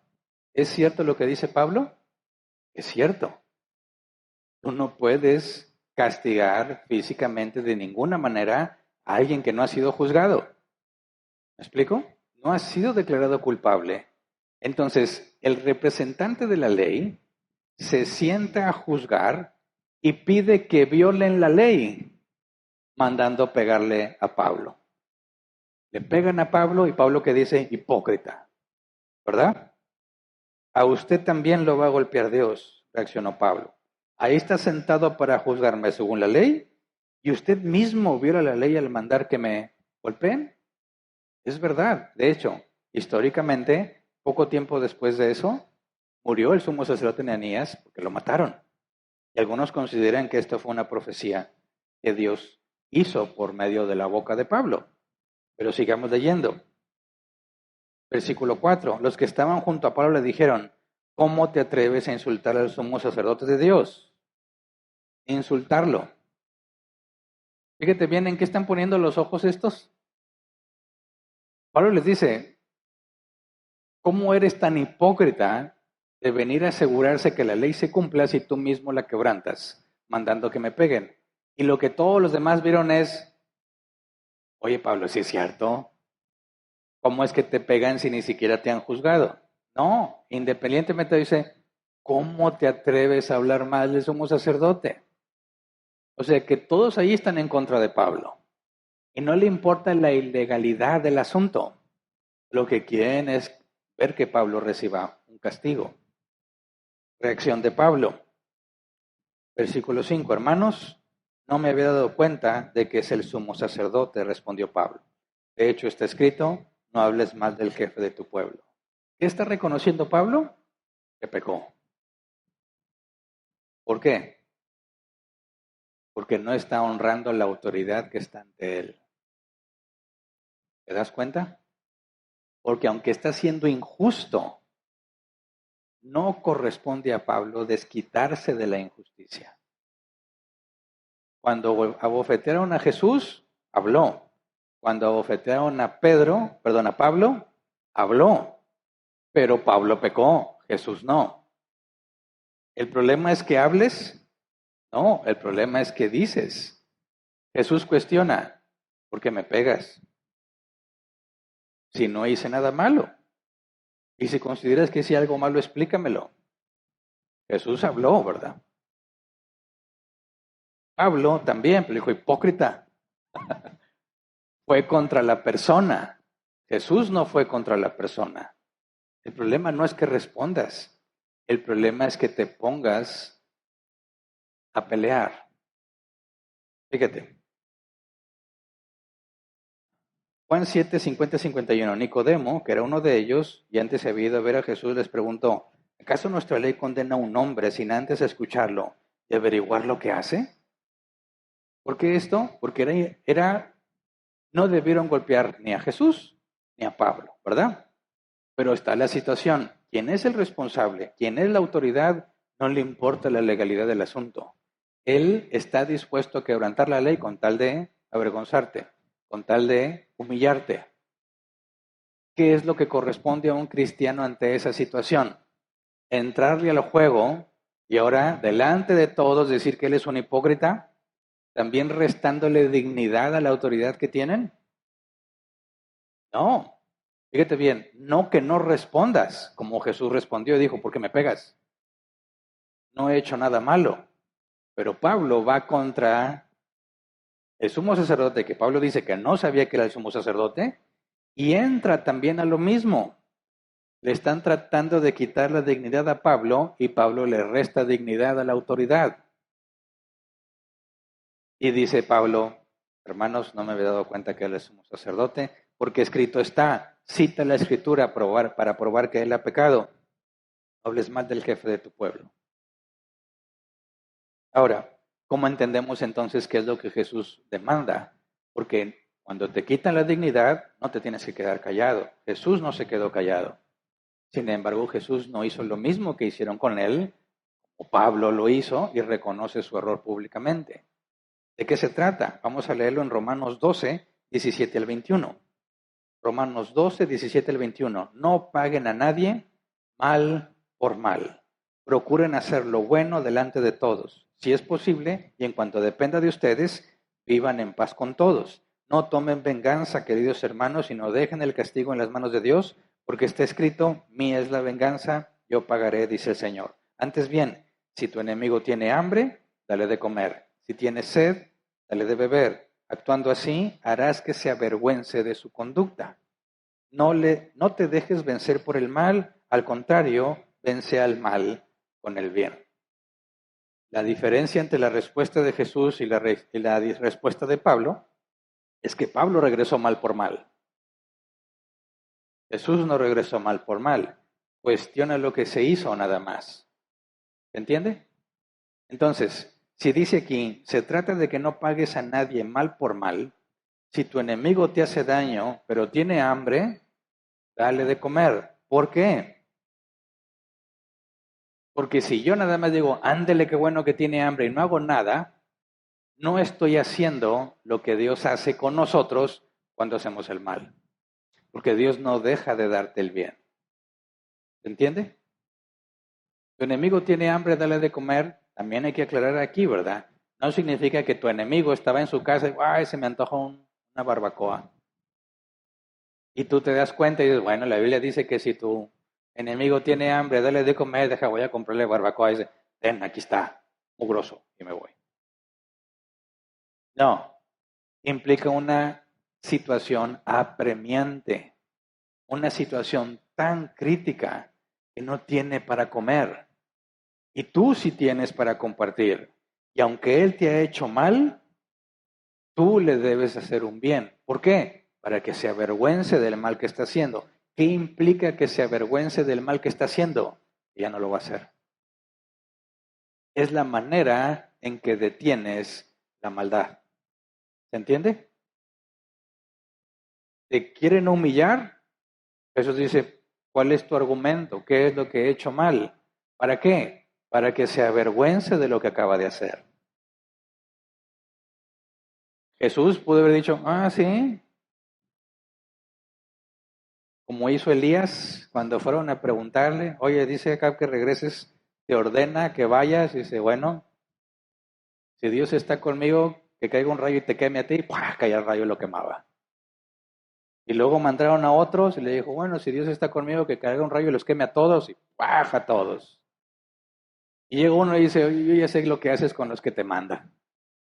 Por favor, toma en cuenta este asunto, no me quites la vida.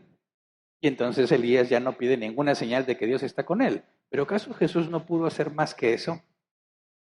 ¿No pudo hacer que ese individuo se desintegrara al instante quien se atrevió a bofetarlo? Claro que pudo, pero no lo hizo. ¿Por qué? Por lo mismo que le dijo a Poncio Pilatos, tú tienes autoridad sobre mí porque te fue dado de arriba. Vivo bajo autoridad. ¿Me quieren quitar la dignidad? No voy a entrar a su juego como Pablo, hipócrita. Dios te va a pegar a ti también. No, Pablo, no regreses mal por mal, ni insulto por insulto. Regresa el bien para que se avergüence. Entonces Jesús, cuando es abofeteado tratando de quitarle su dignidad, él no responde de la misma manera, sino que cuestiona el razonamiento que lo lleva a golpearlo para que quede en evidencia que está siendo irracional y emocional, que está haciendo injusticia cuando se supone que él representa la justicia en el lugar en el que se encuentra. Lo que Jesús busca es hacer el bien, no regresándole mal por mal, para que se avergüence de lo que hace. ¿Se entiende? El cristiano no puede entrar al mismo juego. Ah, ¿con qué me dijiste? Una publicación en Facebook para poner toda la clase de persona, pero con indirectas. ¿Eh? Ahí va. Hay algunos que dicen esto. Hay personas que hacen y así, y asá, y asá. Pero como no pone el nombre, dicen, no, pues yo nomás la aventé al aire. Que le caiga a quien le debe de caer. No, estás regresando insulto por insulto. Ese es el asunto. Por ahí va lo de la milla extra. No regreses a nadie mal por mal, ni insulto por insulto. Si es posible, busca estar en paz con todos. Si es posible, porque a veces no es posible. Entonces, te bofetean, pon la otra, significa no le regreses igual. Haz el bien para que se avergüence. No significa que dejes que te sigan pisoteando. Simplemente es no respondas igual que como ellos te tratan a ti. No devuelvas insulto por insulto. ¿Se entiende? Si entendemos los otros dos son mucho más fáciles. Porque ese era el tema de la dignidad. Ahora, en tema de la seguridad, Mateo 5:40. Si alguien te pone pleito para quitarte la capa, déjale también la camisa. La palabra capa aquí en griego es túnica, prenda interior. La palabra camisa aquí en griego es prenda exterior. En otras traducciones vas a ver que en lugar de camisa es el manto o la capa. En lugar de capa se traduce como túnica. Las personas en aquel entonces se vestían con dos prendas nada más, una interior y una exterior. Y en la exterior era para protegerte de las inclemencias del clima. Si hace mucho calor, te mantiene fresco. Si has visto que parece ilógico, hay mucho motociclista que ahora trabaja entregando comida, ¿verdad? Más que en cualquier momento en la historia de nuestra ciudad, hoy hay más motociclistas que nunca. Hace mucho calor. ¿Y cómo andan vestidos?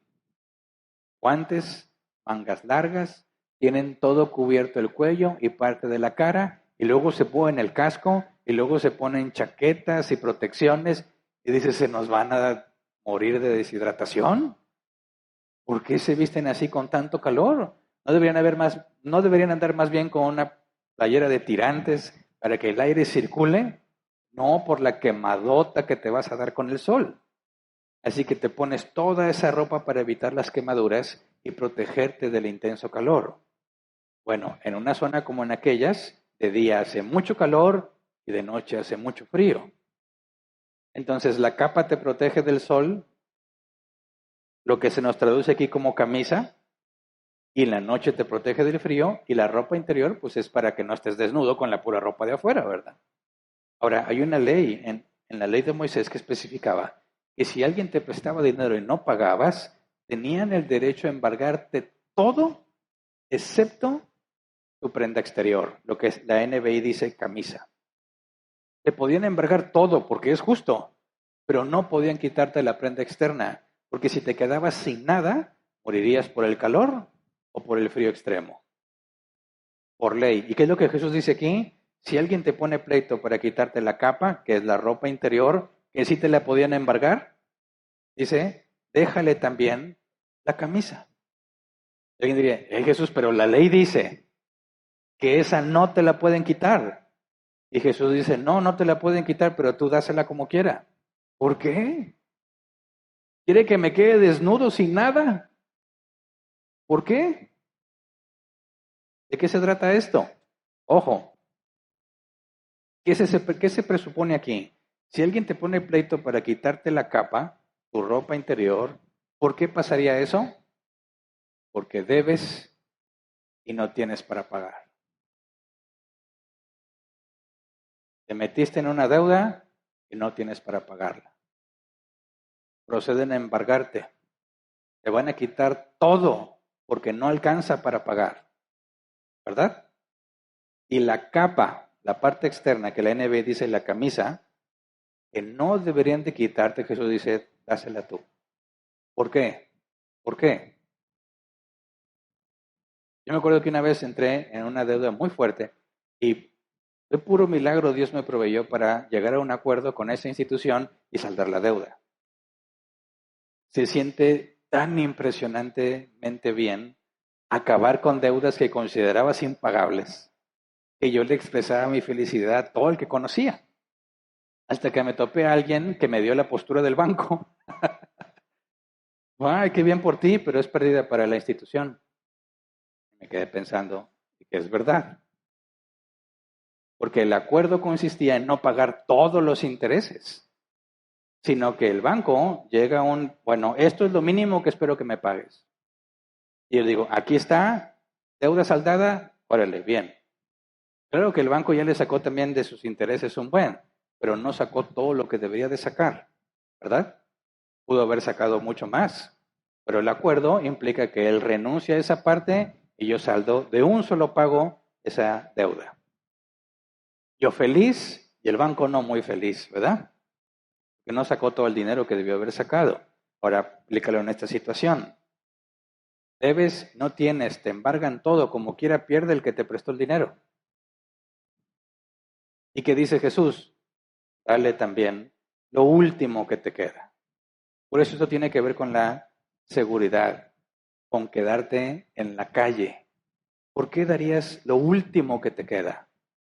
Porque si tú te consideras un hijo de Dios y sabes que estás afectando a los intereses del que te dio ese dinero, no vas a ponerte a pelear por preservar algo de lo que tienes porque no mereces nada. Al contrario, vas a mostrar que no tienes ningún interés de perjudicar diciendo ten todo lo que tengo. No me quedo con nada porque reconozco mi error.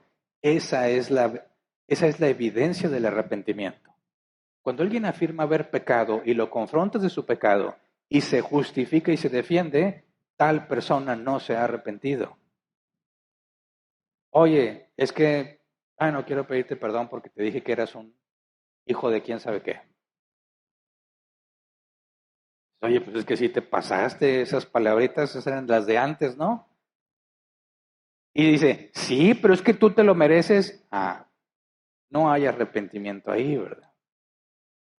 Cuando confrontas al adúltero, sí, sí lo hice, pero es que me tenían abandonado. No hay arrepentimiento ahí. El arrepentido no trata de preservar algo, sabe que no merece nada y deja todo en manos de Dios y entrega todo. Sí, es mi culpa completamente. No hay excusa, no hay nada, es mi error. Eso es lo que Jesús está comunicando aquí.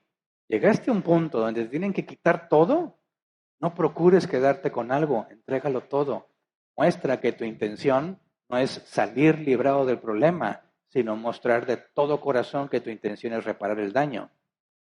Porque la persona a quien le debes, cuando ve que tú estás dispuesto a entregarle todo, va a entender que no es de mala voluntad. Y es muy diferente lo que se percibe de alguien que está dispuesto a reconocer por completo su error y alguien que todavía lucha por preservar algo de dignidad.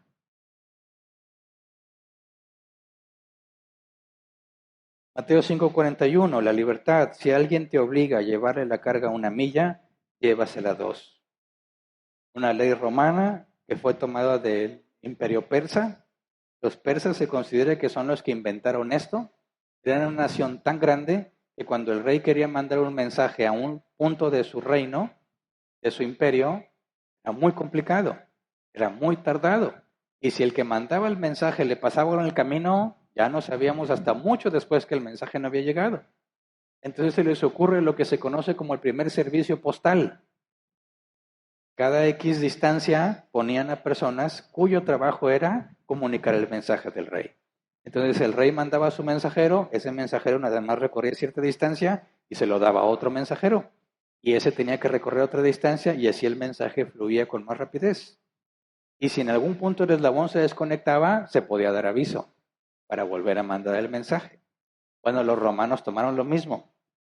Cada encomienda que haya hecho el rey o el emperador, había personas designadas para llevarla a cabo y tenían a su disposición toda autoridad para asegurarse de que eso se cumpla. Por consecuencia, si a un comando de soldados le dicen, vas a llevar esta carga del punto A al punto B, Ellos podían disponer de todos los recursos necesarios con la gente para que se llevara a cabo. Y si ellos se sentían ya medio cansados, o aunque no estuvieran cansados, podían decirle a cualquiera, hey, tú y tú, lleven esto. Porque nuestro objetivo es trasladar esa carga. Entonces, a cualquiera de los oprimidos, de los pueblos oprimidos, se le podía demandar legalmente que trasladaran la carga de un punto a otro con un máximo de 1000 pasos.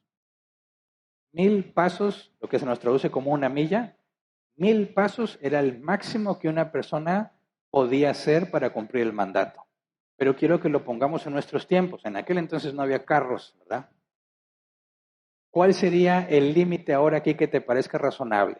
Para el caso de mi ejemplo voy a decir, estamos bajo ocupación de algún país que nos dominó y se tiene que mandar una paquetería por mandato del nuevo emperador y todo aquel neolonés, todo aquel regiomontano tiene por ley la obligación de trasladar una carga a cualquier punto del área metropolitana.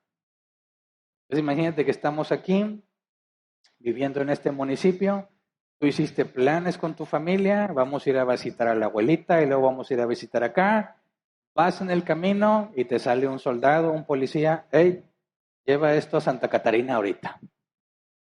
Ok, en la ciudad trasladarse de aquí a Santa Catarina va a ser un serio problema con todos los conflictos viales que tenemos. Tus planes se arruinan por completo y no te puedes negar, ¿verdad?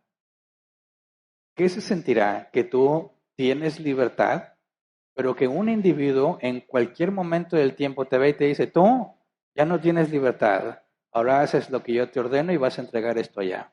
Y de ahí te pasas a otra parte porque sigue siendo el área metropolitana y tienes que obedecer. Tenemos un ejemplo de alguien que le pasó así, Simón de Cirene. ¿Se acuerdan quién es él? El que llevó la carga de la cruz junto con Jesús. ¿Por qué a él? Porque iba pasando por ahí. Había mucha gente. Sí, pero el soldado le dijo, tú. ¿Cuál era la encomienda para los soldados? Que los que van a morir en la cruz lleven sus cruces hasta donde es. Jesús ya no puede. El soldado dice, bueno, hay que cumplir con lo que se nos encomendó. Tú, lleva la cruz. Y ni modo. Se ensangrentó, se ensució todo. Tenía que obedecer. Imagínate su esposa preocupada, no ha venido Simón. Se debe haber quedado platicando con un vecino, como en mis tiempos le mandaban a las tortillas. Y está mal, ya no se puede hacer, pero antes se hacía, está mal. Dicen, ve y tráeme tantos pesos de tortillas. Y en el camino siempre había unas maquinitas. Estaban bien chidas. Y tú decías, bueno, si son 20 pesos de tortilla y le echo un peso para jugar, al menos una vida, pues pido 19 pesos de tortilla, ¿verdad? Y me echo mi juego. Y siempre llegaba la mamá, la tía te encontraba, la regañadota y la humillada delante de todos. ¿Qué le habrá pasado a Simón? ¿Dónde se quedó? Lo hicieron llevar la cruz de Jesús. Y según la historia y la tradición, Simón se hizo cristiano y sus hijos también y proclamaron el evangelio en otras partes del mundo. Pero ese es el ejemplo de que te agarraban y ni modo, no me importa lo que tú quieras hacer. En la empresa, ¿qué se parece a eso? Nos tenemos que quedar tarde porque hay mucha producción. ¿Te están quitando tu libertad? Sí, me la están quitando. Porque yo tengo un contrato que dice que salgo a las 5 o a las 6 o a las 7 según el contrato que firmaste. ¿Y qué es lo que te están diciendo? No, nos tenemos que quedar más. ¿Por qué? Porque hay que sacar la producción. Y ahí es donde sale el sentido de justicia. Ah, no, yo tengo un contrato. Y en ese contrato dice que yo salgo a las 6 en punto, te guste o no te guste. ¿Y qué es lo que Jesús dice aquí? Si te piden que te quedes más tarde, quitando tu libertad, ¿qué debes hacer? Oye, nos tenemos que quedar 3 horas más. Según Jesús, tienes que decir, me quedo 6. Esa es la milla extra. Cuando te quitan tu libertad, Dice Jesús, dales el doble. ¿Por qué? ¿Por qué? ¿Se acuerdan lo que hemos estudiado? Cuando Dios permitió que los babilonios y los asirios se llevaran a los israelitas y los sacaran de la tierra que les había entregado antes, les dijo, donde vayan, a la ciudad de la que vayan, hagan el bien en esa ciudad y busquen que esa ciudad prospere, porque el bienestar de ustedes depende del bienestar de esa ciudad. En la empresa hay mucha carga de trabajo, hay que sacar toda la producción. Si no, la empresa se va a meter en problemas. ¿Qué es lo que te corresponde hacer a ti? Buscar el bienestar de esa empresa. ¿Cuánto tiempo hay que quedarnos? ¿3 horas? ¿Está muy difícil la cosa? Sí. Bueno, me quedo 6 para sacar el problema. Sacrificas tu libertad por eso. ¿Quién va a estar dispuesto a hacer eso? En los que dicen, sí, con tal de no llegar a la casa. He conocido a muchos de esos. Oye, tú siempre estás aquí. Uy, mejor aquí que con la fiera, dicen. No, pues yo estoy hablando de un cristiano bien, ¿verdad? Que sabe que tiene responsabilidad en su casa y ama a su esposa y a sus hijos. Y te piden que te quedes. Jesús dice, quédate el doble de lo que te piden. Obviamente no está haciendo aquí, no está hablando de un abuso, que la empresa siempre te pide que te quedes aunque no es necesario. Está hablando de una situación donde se amerita, donde estás bajo autoridad y esa autoridad te está pidiendo que sacrifiques tu libertad. ¿Qué es lo que Jesús dice? Hazlo el doble. Hazlo el doble. ¿Por qué? Estás dejando en claro, mi compromiso es ser útil a la empresa. Estamos en problemados, no te preocupes, me quedo más de lo necesario para resolver estos problemas. ¿Qué jefe se va a quejar de ti haciendo eso? Ninguno, ninguno. ¿Qué es lo que estás comunicando? Realmente estás comprometido por el bien de la empresa. Te haces confiable, confiable. Glorificas a Dios al ser confiable. Me estoy sacrificando por el bien de la empresa, no por lo que yo voy a obtener, sino por la gloria de Dios. Yo voy a mostrar que soy un hijo de Dios, dando bien por mal. ¿Se entiende? Por último, la propiedad. Mateo 5:42, al que te pida, dale. El que quiere tomar de ti prestado, no le vuelve la espalda. ¿Se trata esto de darle dinero a todo el que te pida? Me preguntaron también hace poco, Hernán, ¿cuánto dinero traes en la bolsa normalmente? ¿Por qué? ¿Cuántas personas te encuentras en la calle que te pidan? ¿A todos les das? No, la Biblia dice que le des a todo el que te pida. ¿Qué onda con esa hipocresía? ¿Qué responderías? Bueno, como leímos en Romanos 12, se trata de hacer el bien. ¿Tú crees que es bueno darle a un drogadicto más dinero para que lo gaste en droga? No. ¿Tú crees que es bueno al borracho darle más dinero para que siga embriagándose? No. ¿Tú crees que es bueno darle dinero a los niños de la calle para que los sigan explotando? Porque todos vemos a un niño y decimos, ay, pobre niño. Pero según varios documentales que he visto, esos niños son rentados. Hay señores que tienen hijos para rentarlos a los que van y piden dinero en la calle. Y como ves al niño ahí todo soleado, dices, ay, pero tenga mi hijo para que coma. No, tienen que pagar la renta del niño y sacar su ganancia. Y si alguien está explotando al niño y ve que sí saca dinero, ¿lo va a dejar de explotar? No, lo van a seguir explotando. Por eso nuestras autoridades durante mucho tiempo ponían letreros, no des dinero a los niños en la calle. Y escuchamos decir, ay, qué feo el gobierno, tan insensible. No, es que no entiendes los mecanismos que hay detrás para mantener a esos niños ahí. Porque no podemos dudar que tú vas a estar más dispuesto en darle dinero a un niño que a un adulto. De adulto dices, oye, tú puedes trabajar, pero ves a un niño, ay, pobre mi hijo, tenga para que comas. No, ¿quieres ayudar a un niño? Dale algo de comida, no le des dinero. Ahí está el drogadicto tirado, dale de comida, no le des dinero. Entonces, cuando dice aquí, al que te pida, dale, y al que quiera tomar de ti prestado, no le vuelvas la espalda. ¿De qué está hablando? Del que está en necesidad. El que está en una situación tan apremiante que ya no puede hacer nada. Y aun si fuera tu enemigo, como lo leímos, si tiene hambre, dale de comer. Es lo que está pidiendo aquí Jesús, que seas generoso con el que realmente tiene necesidad. No que le prestes dinero al que te pida. Hay gente que jamás le debe soltar un peso. No, no solo porque nunca te lo va a regresar, sino porque se hace daño a sí mismo con ese dinero que tú le das. Así que estamos obligados a pensar bien lo que hacemos. No nada más es, ¿quieres dinero? Tenga. No. ¿Por qué? ¿Para qué? ¿De qué se trata? Oye, quédate a trabajar más tarde. ¿Tienes que quedarte callado y ya? No. Sí, bueno, con todo gusto. 3 horas se necesitan, me quedo 6. Nomás dime, ¿pagan horas extras? Es una pregunta. Por ley, se debe de pagar horas extras, ¿verdad? Sí, pero no, bueno, no te quedes tú entonces.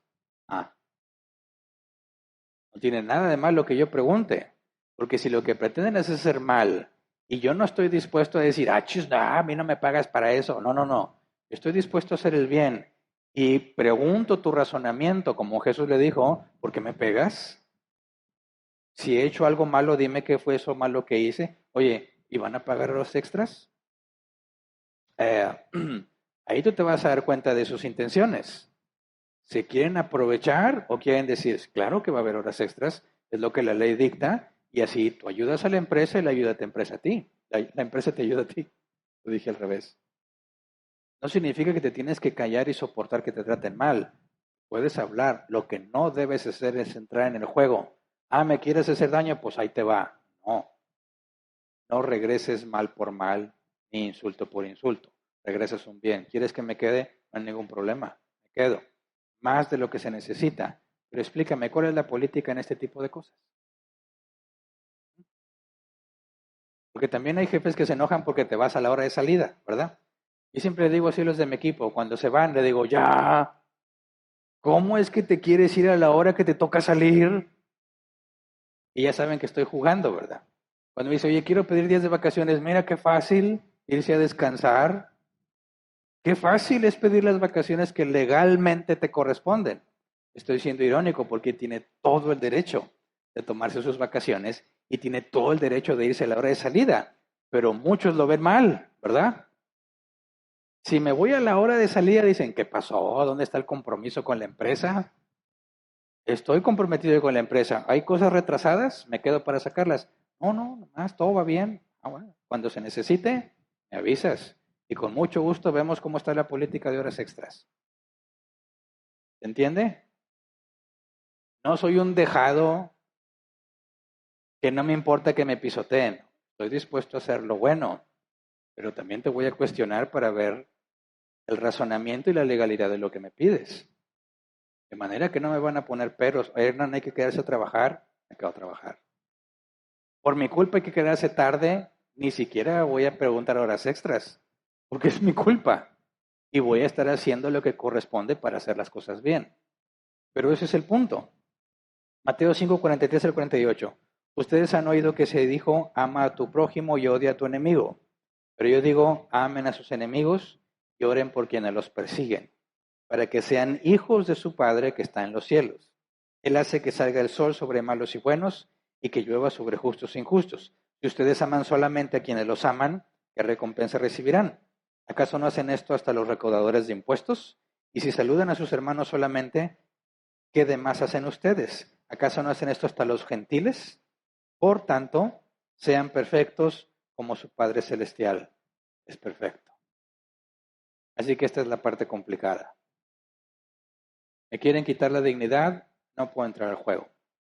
Sí puedo hablar y defenderme, pero no puedo desquitarme. Ojo, cristianos, en la empresa te van a tratar de denigrar muchas veces. Tienes que ser astuto, no caigas en el juego. ¿Y a poco qué autoridad moral tienes tú si tú eres de los primeros que se van? estilo Pablo, y eres un hipócrita, Dios te va a hacer lo mismo a ti. Y luego le dicen, ¿qué pasó, Pablo? Ah, sí, sí, la Biblia claramente dice eso, no me había dado cuenta. Ok, hay que quedarse, vamos a quedarnos. Oye, me denigras, ¿cuál es la razón? ¿Por qué crees que no puedo hacerlo? ¿O qué razón tienes para tratarme así? Que le dé vergüenza. Cuando alguien se quiere burlar de ti en público, ¿sabes cuál es la mejor técnica para evitarlo? No reírte y quedarte serio y preguntarle, ¿te sientes bien? Porque eso va a hacer que toda la atención sea puesta en él después de lo que dijo. Y le puedes decir, ¿puedes repetirme lo que dijiste, por favor?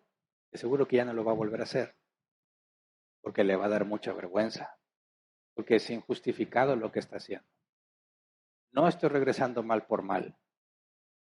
No lo estoy insultando como él trata de insultarme a mí, pero le hago ver que está equivocándose en su razonamiento y que le dé vergüenza delante de todos. Pero si a ti te gusta discutir y te gusta pelear, luego te vas a agarrar. Dicen, es que yo soy de mecha corta. Más le prendes tantito y ¡pum! No, no. Hay que saber quedarse callados. No dejados, callados y hacer preguntas. Oye, cometiste un error en la empresa y te van a castigar. Mira, por mi error quiero compensarlo. Me voy a estar quedando tarde todos los días hasta que esto se arregle. Es más, vengo a trabajar el fin de semana sin que me pagues, pero déjame demostrar que quiero enmendar el error que cometí. Eso es lo que Jesús dijo cuando te quiten la parte interna, también de la externa. Cuando te dicen, oye, hay que quedarse esta tarde, claro que sí. Si la empresa necesita un esfuerzo extra, que voy a estar. Pero vamos a aclarar los términos de esta parte, ¿verdad? ¿Cómo está? ¿Tienen horas extras? ¿Cómo va a estar ese asunto? Excelente, estoy en la mejor disposición. ¿Se quieren aprovechar de ti a la hora que les hablas de las horas extras? Bueno, déjame llegar por otra parte y yo te aviso. Ya, pero tú no entraste en el juego. Tú no entras a los insultos, a las indirectas en Facebook, a la descalificación del nombre de la persona, nada de eso. ¿Por qué? ¿A poco no se siente bien sabroso desquitarse? ¿A poco no se siente muy bien cuando le dan su merecido al que te maltrató? Claro que se siente muy bien. Pero ¿qué es lo que la Biblia dice? Eso déjalo en manos de Dios. Mía es la venganza, dijo Dios, yo daré el pago. Ok, me haces mal, yo te voy a regresar algo bueno. Y ese mal que hiciste no va a quedar impune. Es Dios quien se va a encargar de que se haga justicia. Y eso es lo peor que le puede pasar a esa persona. Entonces, yo me salgo de esa situación haciendo lo bueno y el que se queda con el problema es el que hace lo malo. Seamos sabios, hermanos. A no responder insulto por insulto es muy difícil. Vas manejando y te dan un cerrón. ¿Qué hacen los automovilistas aquí en nuestra ciudad? Se paran a un lado, ¿qué te pasa? Y empiezan a gritar. ¿Y qué hace el que va manejando? Pues a ti, ¿qué te pasa? Y se agarran. Tan fácil. Pero un cristiano, ¿qué debe de hacer? Para empezar, ¿realmente fue mi error? Porque hay cada bárbaro que se equivoca en ellos y te echan la culpa. Cambia a verde, arrancas y pasa uno bien enojado, porque quiere cruzarse el rojo y todavía te insulta en el camino. Si se orillara, ¿qué debes hacer? No regreses insulto por insulto, no te agarres a golpes, ni a un intercambio de palabras a ver quién se ofende más. Yo no he hecho nada malo. Pablo viéndole los ojos a todos, no hice nada malo. ¿Cuál es tu problema? No así de que, agáchate, no voltees, no. ¿Cuál es el problema? Esa es la diferencia entre un cobarde y un manso. Un manso es aquel que tiene todo para defenderse, tiene el poder para hacer daño, pero decide no usarlo. Un cobarde es el que no tiene el poder para defenderse, ni la capacidad de hacer daño. No tiene más que esconderse. Por eso, cuando alguien se queda callado, hay dos posibilidades. O es un manso o es un cobarde. Y sus acciones van a demostrar quién es. Los cobardes no heredarán el reino de los cielos. Los mansos, sí. Por eso hay que saber ser manso en el trabajo, no menso. ¿Verdad? Así que vamos a ponernos de pie y vamos a orar. Piensa cuál fue la última vez que diste la milla extra. ¿Cuál fue la última vez que le diste de comer a alguien que te cae muy mal o que ayudaste en el trabajo por el bien de la empresa a alguien que te cae muy mal? En el ámbito secular se llama ser profesional. En el ámbito cristiano se llama ser bíblico. En el ámbito secular tienes conflictos con alguien, te están echando tierra, pero tú eres un profesional, implica que vas a seguir trabajando y sacando el proyecto y el trabajo adelante a pesar de esas personas. En el ámbito cristiano eso se llama ser bíblico. No regresas mal por mal, ni insulto por insulto, sino que buscas beneficiar a la empresa en la que estás. Hay muy poca profesionalidad en el mundo secular. Un cristiano bíblico va a ser tomado como alguien muy profesional. No van a tener quejas de ti si sigues estos principios. Ser cristiano va a ser considerado algo bueno porque glorificas a Dios y ese es nuestro objetivo. Así que hermanos, demos la milla extra. Asegurémonos de dar bien aunque nos busquen hacer el mal. Es muy difícil morderte la lengua y no decir todo lo que queremos decir. Es muy fácil entrar al juego y empezar a atacar y desquitarte, pero tienes que entender esto. No se trata de ti ni de mí, se trata de Dios. Ellos ven a Dios a través de ti. Hagamos lo correcto y pidámosle a Dios sabiduría para poder hacerlo.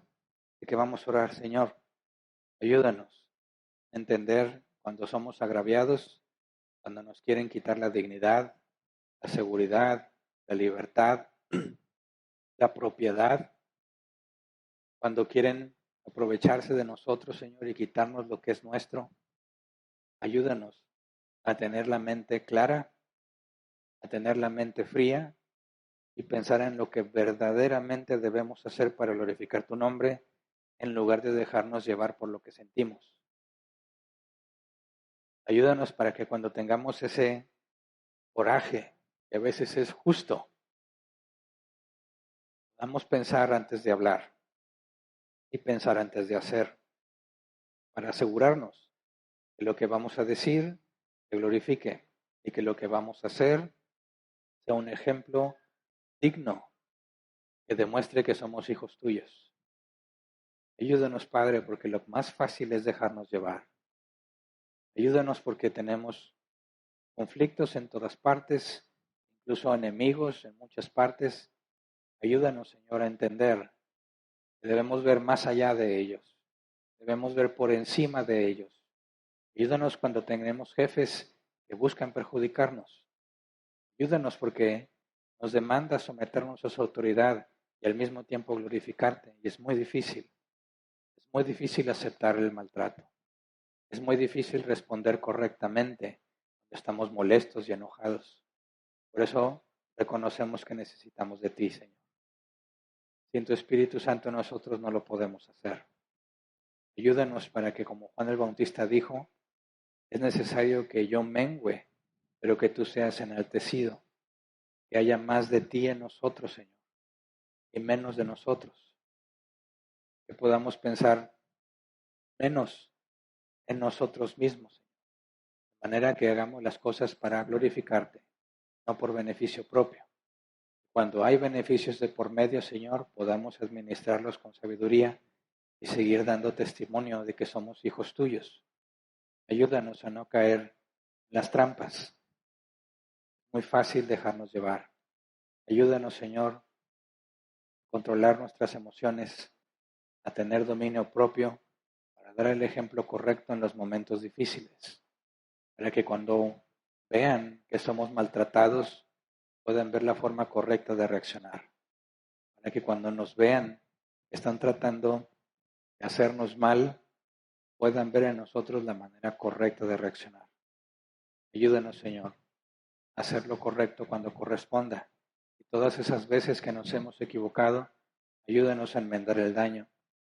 Ayúdanos a cambiar la imagen y el mensaje que estamos dando, de manera que no pisoteemos tu nombre, que no mancillemos tu nombre, sino que a pesar de nuestros errores y nuestros defectos, dejemos en claro que nuestra intención es enmendar el daño y hacer lo correcto para gloria de tu nombre. Ayúdanos para que en familia podamos tomar decisiones correctas en cuanto a las responsabilidades que tenemos, de manera que juntos nos esforcemos para que tu nombre sea glorificado. Lo pedimos en el nombre de Jesús. Amén. Pueden sentarse. Pasemos a la sección de preguntas si es que las hay.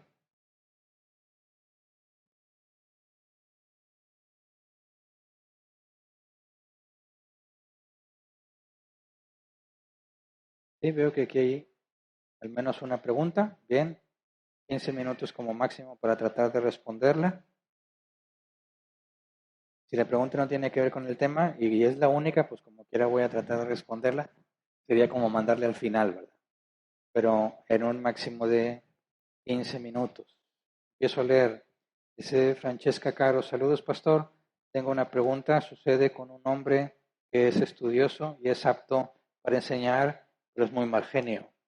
¿Será que no ha nacido de nuevo, ya que la palabra no lo cambia? Bueno, mira, habría que especificar bien qué es esto del mal genio. Ya.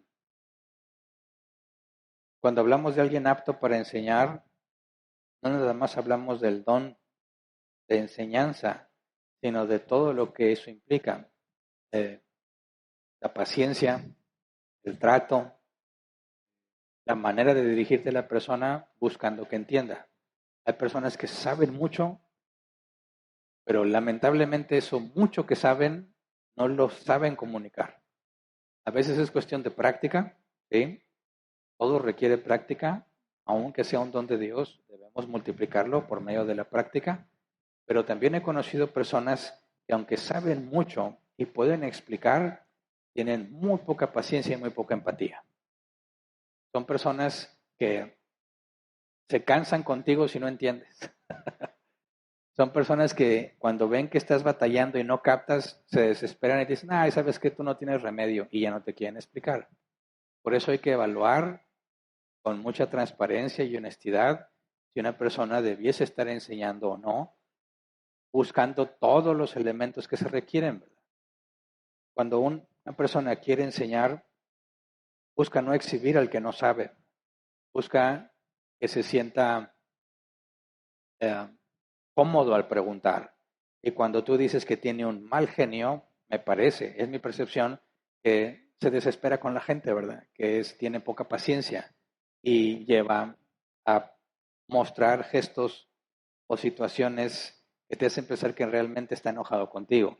Entonces, si esa persona tiene una responsabilidad para enseñar, bueno, deben de tratar con él ese asunto personalmente, sobre todo aquel quien haya sentido que ha experimentado ese mal genio para hablar de forma objetiva y poder llegar a un acuerdo en ambas partes. Porque como congregación, mira, todos quisiéramos que todos los que han recibido un don sean ya maestros en el dominio de ese don y que no pasemos por el proceso de aprendizaje. Cuando alguien tiene el don, todavía tiene que desarrollarlo y la iglesia debe pagar el precio de ese aprendizaje. Entonces puede haber maestros que tienen el don, pero falta mucha práctica y cuando tratan de explicar se equivocan y se desesperan. Bueno, también es parte de nuestra responsabilidad tener paciencia para que él vaya avanzando y vaya mejorando en su forma de enseñar. Es como si tenemos gente en la alabanza que está aprendiendo, se va a equivocar, se le van a salir los gallos, se va a perder la sincronía y la armonía, etcétera. Y nosotros, como parte de la iglesia, debemos ser tolerantes ante esas cosas porque sabemos que es un proceso de aprendizaje. Entonces, si este hombre tiene un mal genio, bueno, él debe trabajar en eso, pero también la iglesia debe tener paciencia en el proceso en el que él va a buscar cambiar ese carácter o ese comportamiento. Así que es una responsabilidad compartida en la iglesia. También dice Francesca Caro, ¿cuándo volverán las preguntas y respuestas para las personas de otros países, ya que les extrañamos? Eso se hacía los miércoles fuera de horario laboral, pero por cuestión de mi trabajo todavía no es posible. Si Dios lo permite y la situación cambia, trataremos de reinstalarlo, pero ahorita no hay para cuándo, ¿verdad? No está en el horizonte una fecha estimada. Siguiente, dice, ¿qué pasa cuando eres cristiano y practicas un deporte donde tienes que golpear o entrar fuerte, donde puedes dañar a tu rival? Bueno, sí, imagínate un peleador cristiano de MMA, que su objetivo es noquear al contrincante lo más rápido posible. Bueno, ahí tenemos que entrar en aspectos sobre en qué consiste la actividad, ¿verdad? Quizás podemos hablar de un deporte de menos contacto como el básquetbol y en todos los casos hablamos de un juego sucio, ¿verdad? Por ejemplo, yo jugué muchos años básquetbol. A mí no me gusta el fútbol, por eso no les hablo de fútbol. Pero en cuestión de básquetbol, se supone que el contacto debe ser mínimo, pero como que ya te puedes dar habilidades para darle codazos a la gente, ¿verdad? Como que son sin intención, como son parte del movimiento natural, le das unos golpazos y dices, oye, estás jugando sucio. Esa es la parte que un cristiano no debe de hacer, ¿verdad? Entiendo que las reglas para un boxeador son diferentes, ¿verdad? No puedes golpear abajo del cinturón, no puedes golpear en las partes de la nuca y en otras cosas porque puedes hacer daño. Pero en las partes que sí son lícitas, golpearle con toda tu fuerza porque lo que quieres es ganar. Entonces, en el deporte en el que te encuentres, tienes que determinar cuáles son las técnicas del juego limpio y respetarlas. Yo sé que en instancia tratar de noquear a tu oponente no suena muy limpio que digamos, ¿verdad? Pero si estás dentro de lo reglamentario, para lo cual están preparados, pues entonces tú asegúrate que tu juego sea limpio, que tu participación no implique trampa o violencia innecesaria. Mientras sea un deporte, con las medidas controladas, con las autoridades reguladas y todas esas prácticas en control, tú tienes libertad de ejercer el deporte con las reglas permitidas. Entonces, cuando tienes que entrar fuerte o puedes dañarlo, tú tienes que asegurarte que sea dentro del marco de lo que es permitido en ese deporte, ¿verdad? Cuando básquetbol yo podía dar entradas fuertes que no eran penalizadas, ¿verdad? Están dentro de lo que es válido en el deporte. En ese espectro es el que tú te puedes mover. Cuando te sales de ahí ya estás haciendo un juego sucio que no glorifica a Dios. Entonces, según el deporte y según las reglas, asegúrate de mantenerte jugando limpio. Luego dice, mentir y hacer falso testimonio no es lo mismo, lo comentaste. Mira, dar falso testimonio incluye mentir, pero no puedes decir que mentir es lo mismo que dar falso testimonio. Está incluido, pero dar falso testimonio aplica un espectro mucho más amplio que solo no mentir. Por eso decía que tenemos que estudiar los 10 mandamientos y Dios permite, lo veremos próximamente. Siguiente, Manny Mosqueda, pastor, buena tarde. Si constantemente pasamos por situaciones similares a las de Jesús o Pablo en su caso, ¿qué es mejor hacer en estos casos para glorificar a Dios? ¿Debemos buscar otro trabajo o debemos actuar conforme a nuestro entorno sin perder nuestra postura cristiana? Mira, esta pregunta es muy interesante, es muy buena pregunta, porque tú puedes ver el apóstol Pablo, oye, se encontraba siendo tratado injustamente, apedreado injustamente, latillado injustamente. ¿Qué es lo que tú crees que Pablo debió haber hecho? ¿Dejar de predicar el Evangelio? No, porque el propio Pablo dijo, ay de mí si no predico el Evangelio. Por eso Dios le dijo a Ananías, no al sumo sacerdote que leímos, ¿verdad? Ni a Ananías el de Zafira, otro, le dijo, refiriéndose a Pablo, tiene que padecer mucho por mi causa. Así que algunos de nosotros tenemos un llamado donde es imposible evitar ser dañado.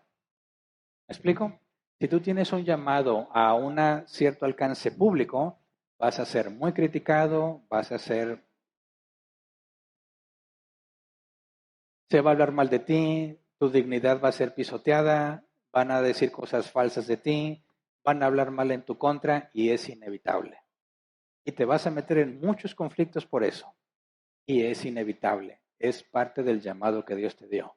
Entonces, si por decir la verdad, imagínate en mi caso, yo tengo que enseñar y voy a decir cosas que son ofensivas para muchas personas, pero es bíblico, lo tengo que hacer aunque se enojen, aunque me tiren en las redes y me desprestigien y me digan que es doctrina de demonios, no me importa. ¿Cómo lo podría evitar? Me callo la boca y ya. Pero no puedo, porque Dios me mandó a enseñar y la Biblia dice que es todo el consejo de Dios. Entonces voy a seguir haciéndolo. ¿Qué es lo que corresponde en ese caso entonces? Ser sabio, adaptarme a lo que la Biblia ha dicho y como Pablo, después de que lo apedrearon y lo dieron por muerto, ¿qué hizo Pablo? Se levantó, se sacudió y regresó a la ciudad donde lo habían apedreado. ¿Por qué haces eso, Pablo? Porque es lo que Dios le encomendó. ¿Se entiende? Entonces, si estás en un trabajo y te toca un jefe aprovechado, que siempre va a buscar la manera de perjudicarte en algo. Es más, ni siquiera quiere que estés ahí en el trabajo porque te ve como una amenaza. ¿Qué debes hacer? Bueno, ¿hay otra alternativa? Si hay otra alternativa, búscala. ¿No hay otra alternativa ahorita? Bueno, entonces sé sabio y vive como Jesús mandó. ¿Te quieren hacer algo malo? No regreses mal por mal. Pero eso sí, no te quedes callado. Cuestiona, pregunta, negocia. Busca la manera de que las cosas se hagan para bien, tanto tuyo como de la empresa. Y ni modo, nos va a tocar soportar, como dice. Nos va a tocar soportar muchas veces ese tipo de cosas mientras no haya otra opción clara. Pero eso no significa que no puedes buscar otra opción. ¿Me explico? Como padres de familia, tienes que proveer sustento. Y si tú tienes un trabajo donde las cosas están muy pesadas, pero no encuentras otro medio de proveer el sustento que estás haciendo, bueno, vas a tener que lidiar con eso por la responsabilidad que tienes de proveer a tu familia. Pero quizás puedas buscar alternativas, buscar arrancar un negocio propio, dejar currículums en otras partes, avanzar en los procesos y si ves que hay un mejor camino, entonces lo tomas, pero te vas a lo seguro. Tu principal prioridad es proveer y tienes que asegurarte de que eso se dé. A una costa, si te cae mal en el trabajo, si te hacen caras, si te quieren perjudicar, no importa, sigue siendo más importante la provisión que traes. Así que tienes que saber cómo reaccionar y cómo glorificar a Dios en esas circunstancias. Siguiente, Lady Johanna dice, hola pastor, he visto que se puede activar un botón que dice gracias. ¿Desde dónde se puede ofrendar? ¿Podrían activarlo? Ah, ok, está hablando de alguna red, ¿verdad? Ok, no sé, no tengo idea, lo podemos investigar. Siguiente, ¿qué opinas de los testigos de Jehová? No practican ningún deporte que dañe tu cuerpo ni como parte de trabajo. ¿Es válido esta ideología? Mira, estos son temas de adiáfora, ¿verdad? No hay nada en la Biblia que diga que no puedes practicar deporte. De hecho, Pablo menciona a los deportistas que corrían o los que luchaban. Y Pablo dice que golpeaban su cuerpo para asegurarse de que pudieran avanzar. De hecho, cuando los soldados le preguntaron a Juan el Bautista, ¿qué debemos hacer nosotros para no condenarnos? Juan el Bautista no le dijo, dejen de ser soldados. Les dijo, no se aprovechen de nadie, confórmense con su salario. Ahí está la prueba. Un soldado, por supuesto, que va a hacer daño cuando se requieren sus servicios. Y Juan el Bautista no le dijo, deja de ser soldado, sino, no te aproveches y conténtate con tu salario. Entonces, cuando hablamos de algún cristiano que dice, yo no practico un deporte para no dañarme a mí o a nadie más, ese es un asunto personal de adiáfora, de algo que no está ni ordenado ni prohibido en la Biblia. Y eso va a quedar a su conciencia, ¿verdad? Y lo respetamos. Si alguien dice, yo no quiero entrar en ningún deporte porque me puedo lesionar yo, ok, está bien, no hay ningún problema. Y dices, ningún cristiano debería hacerlo. Bueno, espérate, eso ya es legalismo, porque la Biblia no lo dice. Si ahí dicen, oye, yo no quiero hacer algo para no dañar a alguien más, está bien, está en su derecho de hacerlo. En temas de diáfora todos tenemos libertad, siempre y cuando lo dejes como algo entre Dios y tú, ¿verdad? Si tú lo haces porque buscas glorificar a Dios, ok. Entonces, cuando nosotros pensamos en qué es válido o no, vamos a la voluntad revelada de Dios, a la voluntad preceptiva. Si no está ni ordenado ni prohibido, entonces queda a tu criterio. Y son todas, ¿verdad? Acaba de llegar otra. Buen día, Hernán. El ejemplo del trabajo que a veces los jefes nos piden hacer otras cosas que no nos gustan y no son de nuestra función, las terminamos haciendo por la enseñanza cristiana de dar más o dar la milla extra. A los hijos que no quieren hacer esto o aquello en casa se les explica que uno sí las aplica y deben obedecer en eso porque es algo que pasa en los trabajos y deben asumirlo y acostumbrarse. ¿Es correcto? Sí y no. Mira, por eso traté mucho de hacer el énfasis que el dar la milla extra no implica quedarse callado. Tenemos que tener mucho cuidado con nuestros hijos.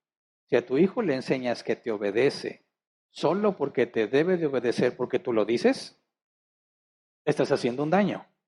Claro que tú tienes autoridad y te debe de obedecer porque tú tienes la autoridad. Eso no se cuestiona. Siempre y cuando no le pidas algo contrario a las cosas de Dios, ¿verdad? Pero cuando tú le enseñas a tu hijo a no cuestionar la autoridad, le estás poniendo en un camino donde se van a aprovechar de él y nunca va a cuestionar lo que le pidan hacer. Así que se tiene que encontrar un equilibrio.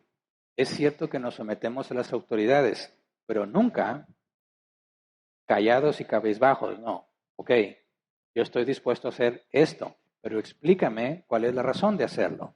Explícame si hay algún beneficio para mí al hacer esto. Hay que cuestionar, hay que entender por qué nos piden lo que nos piden.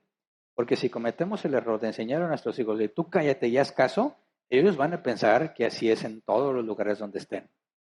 Y tristemente cuando son pequeños, muchos logran abusar de los niños porque les han dicho, tú tienes que hacerme caso porque soy mayor que tú. Y los pobres niños hacen cosas que jamás debieron haber hecho, porque se les enseñó a obedecer sin preguntar. No es lo que Jesús hizo, no es lo que Juan el Bautista hacía, no es lo que Pablo y Pedro hacían cuando cuestionaban las cosas. Tenemos que enseñar a nuestros hijos a entender por qué hacen lo que hacen. Entonces, si yo como padre le estoy pidiendo algo que es bueno para él y se lo ordeno y me dice por qué, no tengo ningún problema. Mira, número uno, porque soy tu papá. Sí de simple. Número dos, porque este es el razonamiento y es en tu beneficio. ¿Me explico? Nunca les niegues la oportunidad de entender por qué se les pide algo. Enséñales a que deben entender por qué hacen lo que hacen. Y si les parece injusto, que no, mira, yo como hijo siempre digo, ay, mi mamá, tú eres bien injusta porque nomás lo mandas a él. Sí, pero Hernán, no importa que haga mucho sol, pero al querubín hasta que haya sombrita. Y cuestionaba, mamá, pues porque soy tu madre, listo. Es verdad. Pero aparte, enseñarte a pensar, es que tú eres el mayor, es que en ti puedo confiar más. Es que este anda bien perdido, o sea, no le puedo pedir lo mismo que a ti porque a este le falta mucho todavía. Entonces se trata de que, claro que tengo que obedecer porque es la autoridad, pero tengo que tener entendimiento del por qué estoy haciendo lo que estoy haciendo. Para que cuando en el trabajo digan, se tienen que quedar, ok, ¿puedes explicarme cuál es la necesidad? ¿Por qué hay que quedarnos? Ah, es que mira, es que hay mucho trabajo, ok. Yo puedo, ¿cuántas horas? 2, yo me quedo 4. ¿Ok? ¿Cómo está lo de las horas extras? No estoy haciendo nada malo, no me estoy negando, no estoy diciendo que no voy a obedecer, pero busco entender cómo está la situación y qué beneficios hay. ¿Se entiende? Eso es lo que hay que enseñarle a nuestros hijos. A su edad, porque si tienes un niño chiquitito, 3 añitos, y quiere meter la mano en el enchufe, ¿qué vas a hacer? No, mijito, mira, hay una corriente directa y una corriente alterna. Y hay un circuito. Si tú metes el dedito, cierras el circuito y te genera una descarga. Y te va a doler. No le explicas eso. Ni siquiera buscas que entienda, porque no tiene la capacidad de entender. No lo hagas. Y si insiste, ¿qué debes de hacer? Hay varias alternativas. Te pones tapas a todos los enchufes o un manazo. No que le duela, algo que lo haga reaccionar. Va a llorar, no porque le duele, sino porque no entiende qué está pasando. Pero su cerebrito aún no puede comprender el daño que le genera meter el dedo ahí, ¿verdad? Entonces te aseguras que entienda causa-efecto. Pongo el dedo, hay manazo, ya no lo hago. Y cuando está más grande, le explicas de otra manera. ¿Me explico? Hay una edad en la que los manazos no tienen ningún sentido ya, porque ya tiene la capacidad suficiente para entender. ¿Se entiende? Hay que asegurarnos de que vayan aprendiendo y entendiendo para que nadie se los chamaquee después. Porque hay cada chamaqueo que dices, oye muchacho, ¿por qué haces esas cosas? No es así. Es que la Biblia dice, no, o sea, sí, pero no, o sea, no es así. Y hay que explicarles y cometen muchos errores porque no se les enseñó a pensar. Les enseñamos a pensar a nuestros hijos empezando por nosotros, ¿verdad? Y ahora sí es todo. Bien, avisos en línea. No hay avisos en línea. Bien, despedimos la transmisión. Si Dios quiere, continuamos con estos temas la próxima semana.